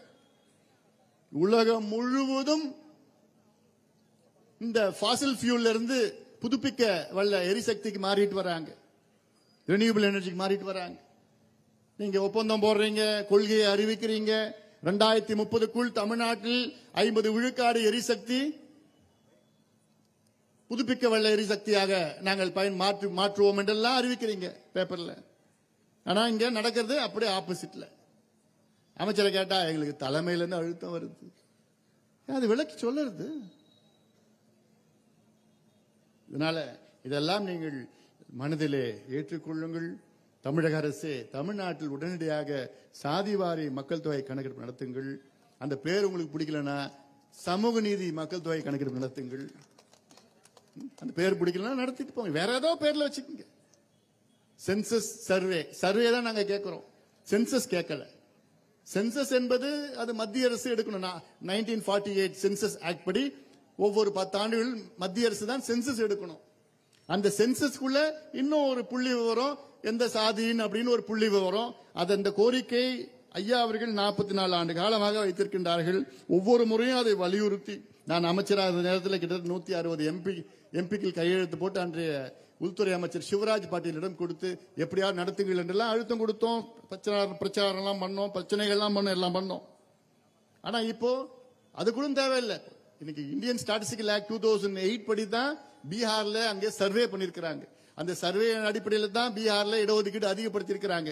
அந்த சர்வே அடிப்படையில் தான் அங்கே பீகார்ல ஏழ்மையான மக்கள் யார் யார் என்று கண்டறிந்து அவர்களுக்கு நலத்திட்டங்கள் கொடுத்திருக்கிறார்கள். அதே போன்றுதான் தமிழ்நாட்டில் நடத்தணும். அதனால அது மட்டும் இல்ல, வன்னியர்களுக்கு 10.5 விழுக்காடு இடஒதுக்கீடு உடனடியாக அறிவியுங்கள் முதலமைச்சர் அவர்களே, அறிவியுங்கள். சமூக நீதி பிரச்சனை, சாதி பிரச்சனை கிடையாது, சமூக நீதி பிரச்சனை இதுல. அதனால இதையெல்லாம் நீங்கள் கணக்கில் எடுத்துக்கொண்டு மக்களுக்கு நல்லது செய்யுங்கள். கடலூர் மாவட்டத்தில் உள்ள அனைத்து ஆறுகளிலும் ஒவ்வொரு 10 கிலோமீட்டர் தொலைவிலே தடுப்பணைகளை கட்டுங்கள். ஒவ்வொரு 10 கிலோமீட்டர்ல தடுப்பணைகளை கட்டுங்கள். இது அவசியமானது. காலநிலை மாற்றம், பருவநிலை மாற்றம் வரும் காலத்திலே மிக மோசமான சூழலை நாம் எதிர்கொள்ள இருக்கின்றோம். மிக மோசமாக இருக்க போகுது. அதை இப்பொழுதே நம்முடைய தடுப்பு முன்னெச்சரிக்கை நடவடிக்கைகள் எடுக்க வேண்டும். இதெல்லாம் தொடர்ந்து நாங்கள் பாட்டாளி மக்கள் கட்சி மட்டும்தான் வலியுறுத்தி வருகிறது. வேற எந்த கட்சிக்கும் அதை பத்தி தெரிய கூட இல்லை, அதை பத்தி பேசக்கூட இல்லை. அதனால இதையெல்லாம் தமிழ்நாட்டு மக்களுடைய நன்மைக்காக நாங்கள் சொல்கின்ற அத்துணை திட்டங்களும் நன்மைக்காக நாங்கள் சொல்கின்றோம். ஏன்னா இப்ப சமீபத்தில் பட்ஜெட்டை நீங்க போட்டீங்க. அந்த பட்ஜெட்டை பத்தி பேசணும்னா எனக்கு அது 1 மணி நேரம் ஆகும். ஆனா இப்போ நீங்க வீடு கிளம்புற நேரம் ஆயிடுச்சு. அந்த பட்ஜெட்ல எவ்வளவு இங்க பட்ஜெட்டை போட்டாங்க, அதுல எவ்வளவு மொத்தம் பட்ஜெட் பார்த்தீங்கன்னா 3,60,000 கோடிக்கு மொத்தம் பட்ஜெட்டை போட்டாங்க. அதுல நிதி பற்றாக்குறை பாத்தீங்கன்னா 1,08,000 கோடி நிதி பற்றாக்குறை, பிஸ்கல் டெபிசிட். அதுல ரெவென்யூ டெபிசிட் எவ்வளவுன்னு பாத்தீங்கன்னா கிட்டத்தட்ட அது 49,000 கோடி ரெவென்யூ டெபிசிட். அதனால அதுல சொந்த நிதி, அதாவது tax revenue, Tamil Nadu own tax revenue அப்படின்னு பாத்தீங்கன்னா இவங்க கணக்கு வச்சாங்க 1,90,000 கோடி கணக்கு வச்சாங்க. ஆனா வந்தது 1,70,000 கோடி. அதனால அதுவும் ஒண்ணும் இல்லை. ஆக இப்படி எல்லாம் நிறைய இருக்கு. ஆனா ஆக மொத்தம் கடன் எவ்வளவு வாங்கியிருக்கிறாங்க தமிழக அரசு? 8,33,000 கோடி. இப்போ மொத்தம் நேரடி கடன் 8,33,000 கோடி. அந்த 8,30,000 கோடியில 3,30,000 கோடி இந்த 3 ஆண்டுகள்ல வாங்கியிருக்கிறாங்க திமுக. நினைச்சு பாருங்க. கிட்டத்தட்ட 76வது ஆண்டு. இந்த 76வது ஆண்டுல இவங்க ஆட்சி வருவதற்கு முன்பாக 5,5 லட்சம் கோடி கடன், தமிழ்நாட்டினுடைய நேரடி கடன். இவங்க ஆட்சிக்கு வந்து 3 ஆண்டுகள்ல 8,30,000 கோடி கடன், கிட்டத்தட்ட 3,4 லட்சம் கோடி கடன்ல இவங்க வாங்கியிருக்கிறாங்க. சரி, வாங்கினே என்ன பண்ண?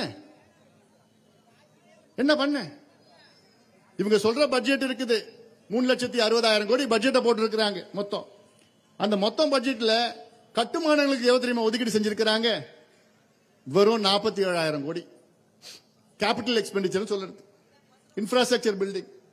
வெறும் 3 லட்சம் கோடியில வெறும் 47,000 கோடி தான் கட்டுமானத்திற்கு. இந்த ஒரு வருஷம் மட்டும் 1,57,000 கோடி கடனை வாங்குறாங்க, திட்டமிட்டு இருக்காங்க. 1,57,000 கோடி. அப்புறம் என்னையா நிர்வாகம் பண்ணிட்டு இருக்க நீ? நிர்வாகம் பண்ண தெரியலன்னா விட்டுட்டு போ, எங்ககிட்ட விட்டுட்டு போ. கேட்டா மத்திய அரசு கொடுக்கல, மெட்ரோவுக்கு கொடுக்கல, டான்ஜெட் கோக்குன்னு 17,000 கோடி நாங்க மத்திய அரசு நாங்க காசு கட்டணும். கடந்த ஆண்டு கரண்ட் பில்லை ஏத்தன,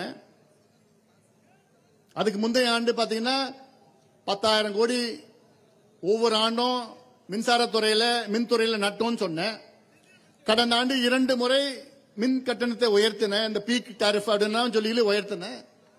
அதுல வருவாய் பாத்தீங்கன்னா 23,000 கோடி கடந்த ஆண்டு வந்தது. உங்களுக்கு 23,000 கோடி வந்தோம், இப்ப 17,000 கோடி நட்டோம்னு எப்படி சொல்றேன்?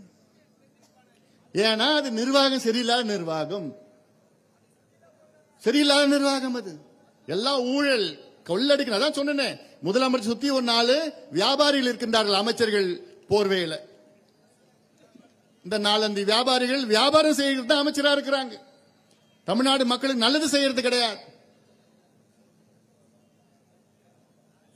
அதனால முதலமைச்சர் அவர்கள் நல்ல நேர்மையானவர்கள், அவர்களை உங்களை சுத்தி வைத்துக் கொள்ளுங்கள், நல்ல நிர்வாகம் செய்யுங்கள், மக்களுடைய பிரச்சனைகளை கண்டறியுங்கள், திட்டங்கள் கொடுங்க, நிறைய திட்டங்கள் கொடுங்க. நலத்திட்டங்கள் வேண்டாம் நாங்க சொல்லல, ஆனால் உண்மையான திட்டங்களை கொடுங்கள். நலத்திட்டத்திற்கும் நிறைய வித்தியாசம் இருக்கிறது. நலத்திட்டம்னா என்ன? இப்போ மகளிர் உதவி தொகை 1000 ரூபாய் என்னமா வருதா? அந்த 1000 ரூபாய் வச்சுட்டு என்ன பண்ண போறீங்க? ஒரு மாசம் சாப்பிடலாமா அதை வச்சுக்கிட்டு? அடுத்த நாள் டாஸ்மார்க்ல இருக்கும் அந்த 1000 ரூபாய். அடுத்த நாள் அன்னைக்கே இருக்குமா? அதான் அன்னைக்கே. ஒரு திட்டம்னா கோடிக்கணக்கான மக்களுக்கு உதவி வேண்டும். இந்த திட்டமா இந்த கோடிக்கணக்கான மக்களுடைய வாழ்க்கை தரம் உயர வேண்டும். அதுதான் உண்மையான திட்டம். ஒரு உதாரணம் நான் சொல்றேன். 108 ஆம்புலன்ஸ் என்பது ஒரு திட்டம். இப்போதும் போச்சு, இந்த பக்கம் போச்சு. அது திட்டம். இந்த திட்டம்னால கோடிக்கணக்கான மக்களுடைய உயிர் காப்பாற்றப்பட்டிருக்கிறது. தேசிய கிராமப்புற சுகாதார திட்டம், நேஷனல் ரூரல் ஹெல்த் மிஷன், உலக அளவில் மிகப்பெரிய பொது சுகாதார திட்டம் என்று ஐநா சபை பாராட்டி இருக்கிறது. இந்த திட்டம், இந்த திட்டத்தை கொண்டு வந்தது பாட்டாளி மக்கள் கட்சி. இந்தியாவை கொண்டு வந்தது பாட்டாளி மக்கள் கட்சி. இந்த திட்டத்தினால் என்ன நடந்தது? இந்தியாவில் 10 ஆண்டுகளில் தாய் இறப்பு விகிதம் 50 விழுக்காடு குறைக்கப்பட்டிருக்கிறது. தாய் இறப்பு விகிதம், மெட்டர்னல் மார்டாலிட்டி ரேட் 50% ரிடக்ஷன் இன் மெட்டர்னல் மார்டாலிட்டி ரேட். எதனால? பாட்டாளி மக்கள் கட்சி கொண்டு வந்த தேசிய கிராமப்புற சுகாதார திட்டத்தினால் குழந்தை இறப்பு விகிதம் 55 விழுக்காடு குறைக்கப்பட்டிருக்கிறது. 55% ரிடக்ஷன். இதுதான் வாழ்க்கை தரத்தை உயர்த்துவது. இதுதான் திட்டம். ஸ்டாலின் அவர்கள் சொல்லுவாரு, நாங்க 1000 ரூபாய் திட்டம் கொண்டு வந்தோம், 6000 ரூபாய் கொடுத்தோம், 2000 ரூபாய் கொடுத்தோம், அது கொடுத்தோம், இது என்ன கொடுத்தீங்க? அதெல்லாம் எங்க இருக்கும்? டாஸ்மாக் கடையில இருக்க போகுது. அது திட்டம் கிடையாது. சரி, நான் கேட்கிறேன், முடிச்சுறேன். நான் கேட்கிறேன், சமூக நீதி பத்தி நீங்க பேசுறீங்க. சமூக நீதி எங்கள் மூச்சு அப்படிலாம் அந்த வாசனெல்லாம் நாங்க திருப்பி பேசிட்டு இருக்கீங்க. நான் கேட்கிறேன், தமிழ்நாட்டில் இவ்வளவு முதலமைச்சர்கள் வந்தார்கள். ஏதாவது ஒரு முதலமைச்சர் மனதார இந்த சமுதாயம் பின்தங்கி இருக்கிறது, இந்த சமுதாயம் ஏழ்மையில் இருக்கிறது, இந்த சமுதாயம் வறுமையில் இருக்கிறது, இந்த சமுதாயத்தை எப்படியாவது உயர்த்த வேண்டும் என்று மனதார அவர்களாகவே முன் வந்து இடஒதுக்கீடு யாருக்காவது கொடுத்தார்களா? நான் கேட்கிறேன், எந்த முதலமைச்சராவது தமிழ்நாட்டில் அவர்கள் முன் வந்து இந்த சமுதாயம் தாழ்ந்து இருக்கிறது, சமுதாயம் பாவமா இருக்கு எனக்கு பார்க்கிறதுக்கு, இந்த சமுதாயம் இடஒதுக்கீடு கொடுத்தா முன்னேறும் என்று தானாக ஏதாவது ஒரு முதலமைச்சர் முன் வந்து இடஒதுக்கீடு கொடுத்தார்களா? போராடி தமிழ்நாட்டில் இதுவரை கிடைத்த இடஒதுக்கீடு எல்லாம் போராடி பெற்றதுதான். அப்புறம் என்னையா சமூக நீதி கத்திரிக்காய் பத்தி நீங்க பேசுறீங்க? என்னமோ இவங்க அப்படியே கொடுத்துட்டாங்களாம். எப்படி கொடுத்தீங்க? உயிரை இழந்து காவல்துறையில் அடிபட்டு உதப்பட்டு வழக்குகளை பெற்று ஆயிரக்கணக்கான போராட்டங்களை நடத்தி அடிபட்டு பெற்றதுதான் இடஒதுக்கீடு. சமூக நீதி பற்றி பேசுவதற்கு உங்களுக்கு தகுதி கிடையாது. நீங்களாகவே முன் வந்து இடஒதுக்கீடு கொடுத்தா உங்களுக்கு சல்யூட் அடிப்பேன். ஆனா அப்படி யாரும் பண்ணலையே. நீங்க இந்தியாவுக்கு யார் சுதந்திரம் கொடுத்தா? யாரு நம்ம சொல்றோம்? ஆனா இவங்க சொல்றது பார்த்தா இப்ப வெள்ளக்காரங்க தானா அப்படியே சுதந்திரம் கொடுத்துட்டாங்களா? 100 ஆண்டுகள் போராட்டத்துக்கு பிறகுதான், அதன் பிறகு காந்தி அவர்கள் வந்தார். அவர் தலைமையில எத்தனையோ போராட்டத்துக்கு பிறகுதான் வெள்ளையர்கள் வேற வழி இல்லை அப்படின்னு கொடுத்துட்டு போனான். வெள்ளக்காரங்க ஐயோ இந்தியர்கள் பாவம், அவங்களுக்கு சமூக நீதி, அவங்களுக்கு விடுதலை கொடுத்துறோம்னு யாரும் கொடுக்கல. அதே போன்றுதான் தமிழ்நாட்டை ஆட்சி செய்கின்றவர்கள் செய்தவர்கள் எல்லாமே அந்த நிலையில் தான். யாரும் ஆசையா அவங்க உணர்வுபூர்வம் முன் வந்து நான் கொடுக்கிறேன் யாரும் சொல்லல. இந்தியாவில் ஒரே ஒரு கட்சி மட்டும்தான் தானாக முன் வந்து இடஒதுக்கீடு வழங்கி இருக்கிறது. எந்த கட்சி? பாட்டாளி மக்கள் கட்சி. பாட்டாளி மக்கள் கட்சி. நான் மத்திய சுகாதாரத்துறை அமைச்சராக இருந்த நேரத்தில் எங்கள் ஐயாவுக்கு ஒரு கோரிக்கை வைத்தார்கள். அவ்வளவுதான். ஒரு கடிதம் எழுதினாங்க. என்னன்னு, இந்தியாவில் உள்ள மருத்துவ கல்வியில ஆல் இண்டியா கோட்டாவில் தாழ்த்தப்பட்ட சமுதாயத்துக்கு 20 ஆண்டுகள் இடஒதுக்கீடு இல்லை, எப்படியாவது வழங்குகள் என்று ஐயாவுக்கு ஒரு கடிதம் எழுதினாங்க. ஐயா என்னை அழைத்து, அம்பா இது மாதிரி இல்லையாமே, உடனே கொஞ்சம் பண்ணிடுப்பா. அவ்வளவுதான். அது எத்தனை எதிர்ப்புகள் வந்தது எனக்கு தான் தெரியும். எல்லா எதிர்ப்புகளும் மீறி இந்த கோரிக்கை என்கிட்ட யாரும் சொல்ல கூட இல்லை. ஐயா என்கிட்ட வைத்தார். கோரிக்கை வைத்தது காரணத்தால் எவ்வளவு எதிர்ப்புகள் மீறி இந்திய அளவிலே தாழ்த்தப்பட்ட சமுதாயம் மற்றும் பழங்குடி மக்களுக்கு 22.5 விழுக்காடு மருத்துவ படிப்பிலே இடஒதுக்கீடு வழங்கியது பாட்டாளி மக்கள் கட்சி தானே. இதுதானே உண்மையான சமூக நீதி. நீங்க யாராவது போராடினீங்களா? எங்கேயாவது யாருக்காவது ஜெயிலுக்கு போனீங்களா? எங்கேயாவது வழக்கு வாங்கினீங்களா? ஒன்னும் கிடைக்கல, ஒன்னும் செய்யல. ஆனால் ஒரே ஒரு கோரிக்கை வச்சீங்க, ஒரு கடிதம் மூலமா கோரிக்கை வைத்தீங்க. அதற்கு நாங்க உங்களுக்கு கொடுத்தோம், இடஒதுக்கீடு கொடுத்தோம். தாழ்த்தப்பட்ட சமுதாயத்திற்கு பழங்குடி மக்களுக்கும் நிச்சயமா அவர்களுக்கு வேண்டும், தகுதியானவர்கள், அதனால் கொடுத்தோம். ஆனா தமிழ்நாட்டில் நீங்க சமூக நீதி பத்தி பேசிட்டு இருக்கீங்க. யாரை பத்தி பேசிட்டு இருக்கீங்க? என்ன பேசுறீங்க? 20 விழுக்காடு இடஒதுக்கீடு கொடுத்தாங்க. கொடுத்தீங்க. எப்படி கொடுத்தீங்க? வெள்ளக்காரன் கையெழுத்து போடுற மாதிரி தான் அதுவும். லார்ட் மவுண்ட் பேட்டன் கையெழுத்து போட்டார்ல, இந்தியாவுக்கு நாங்கள் விடுதலை கொடுக்கின்றோம் என்று கையெழுத்து போட்டது யாரு? Lord Mountbatten. ஆனால் இந்திய விடுதலை யார் பெற்று தந்தார் என்று நாம் சொல்கின்றோம்? மகாத்மா காந்தி அவர்கள். அதே போன்றுதான் லார்ட் மவுண்ட் பேட்டன் ஸ்தானத்தில் திமுக அரசு, மகாத்மா காந்தி ஸ்தானத்திலே நம்முடைய மருத்துவர் ஐயா அவர்கள். அதற்கு எத்தனை உயிர்களை நாம் இழந்தோம், எத்தனை உயிர்களை இழந்தோம். நீங்க உண்மையிலேயே உங்களுக்கு சமூக நீதி மீது அக்கறை இருந்தால் எந்த உயிரிழப்பும் இல்லாம, எந்த வழக்கும் இல்லாம, எந்த போராட்டம் இல்லாம நீங்களே அழைச்சி நாங்க கொடுக்கிறோம், இடஒதுக்கீடு உங்களுக்கு கொடுக்கிறோம், நீங்க பின்தங்க இருக்கிறீங்க.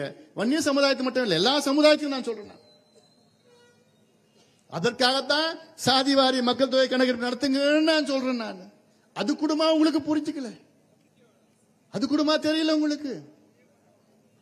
அதனால இதெல்லாம் நீங்கள் தெரிந்து கொள்ளுங்கள். தமிழக அரசே, முதலமைச்சர் அவர்களே, அதை மீண்டும் மீண்டும் சொல்கின்றேன், இதெல்லாம் செயல்படுத்துங்கள், செயல்படுத்துங்கள்.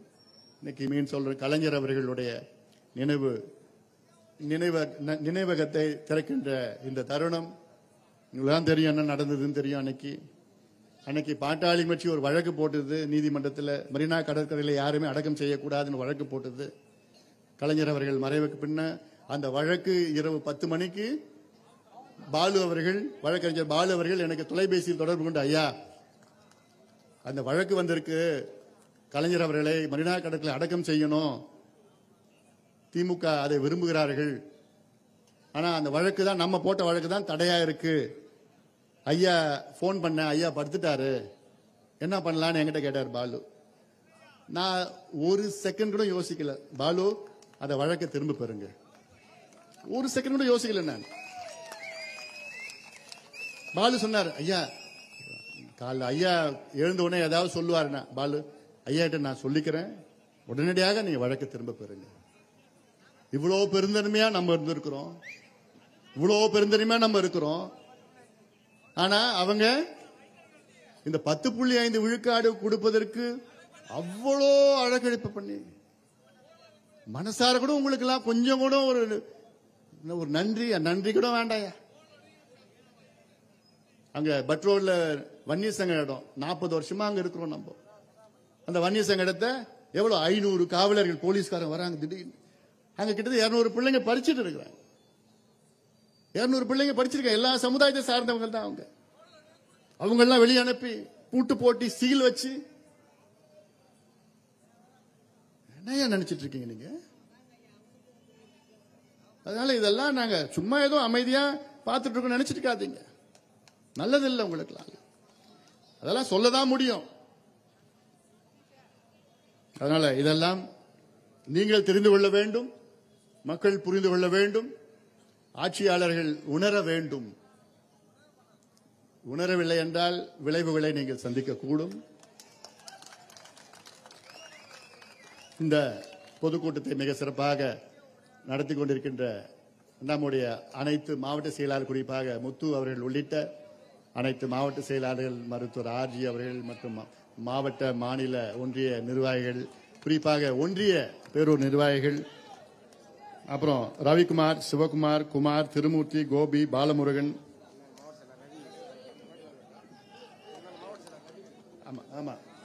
ரவி எங்க ரவி முன்னாள் மாவட்ட செயலர் தம்பி ரவி அவர்கள் உள்ளிட்ட இந்த கூட்டத்தை மிக சிறப்பாக நடத்தி கொண்டிருக்கிற அத்துணை நிர்வாகிகளுக்கும் என்னுடைய நெஞ்சார்ந்த வாழ்த்துக்கள், பாராட்டுகள், நன்றியை தெரிவிக்கின்றேன். என் தம்பிங்கிட்ட ஒரு அன்பான ஒரு வேண்டுகோள், அமைதியா நீங்க போகணும், வீட்டுக்கு போய் பத்திரமா சேரணும். நீங்க வீட்டுக்கு போற வரைக்கும் எனக்கு பக்கு பக்கு பக்குன்னு இருக்கும். எனக்கு சத்தம் கிட்ட போட வேண்டாம், அமைதியா போகணும். பைக் கீக்கில் இப்படி இப்படி போகக்கூடாது, நேரா வீட்டுக்கு போகணும், வேற எங்கேயும் போகக்கூடாது. சரியா? ஏன்னா நீங்க எல்லாம் எனக்கெல்லாம் விலை மதிக்க முடியாத சொத்துக்கள். நீங்க எல்லாம் நீங்க எல்லாமே பத்திரமா பாதுகாப்பாக இருக்கணும். அதான் என்னுடைய ஆசை, என்னுடைய விருப்பம். நன்றி.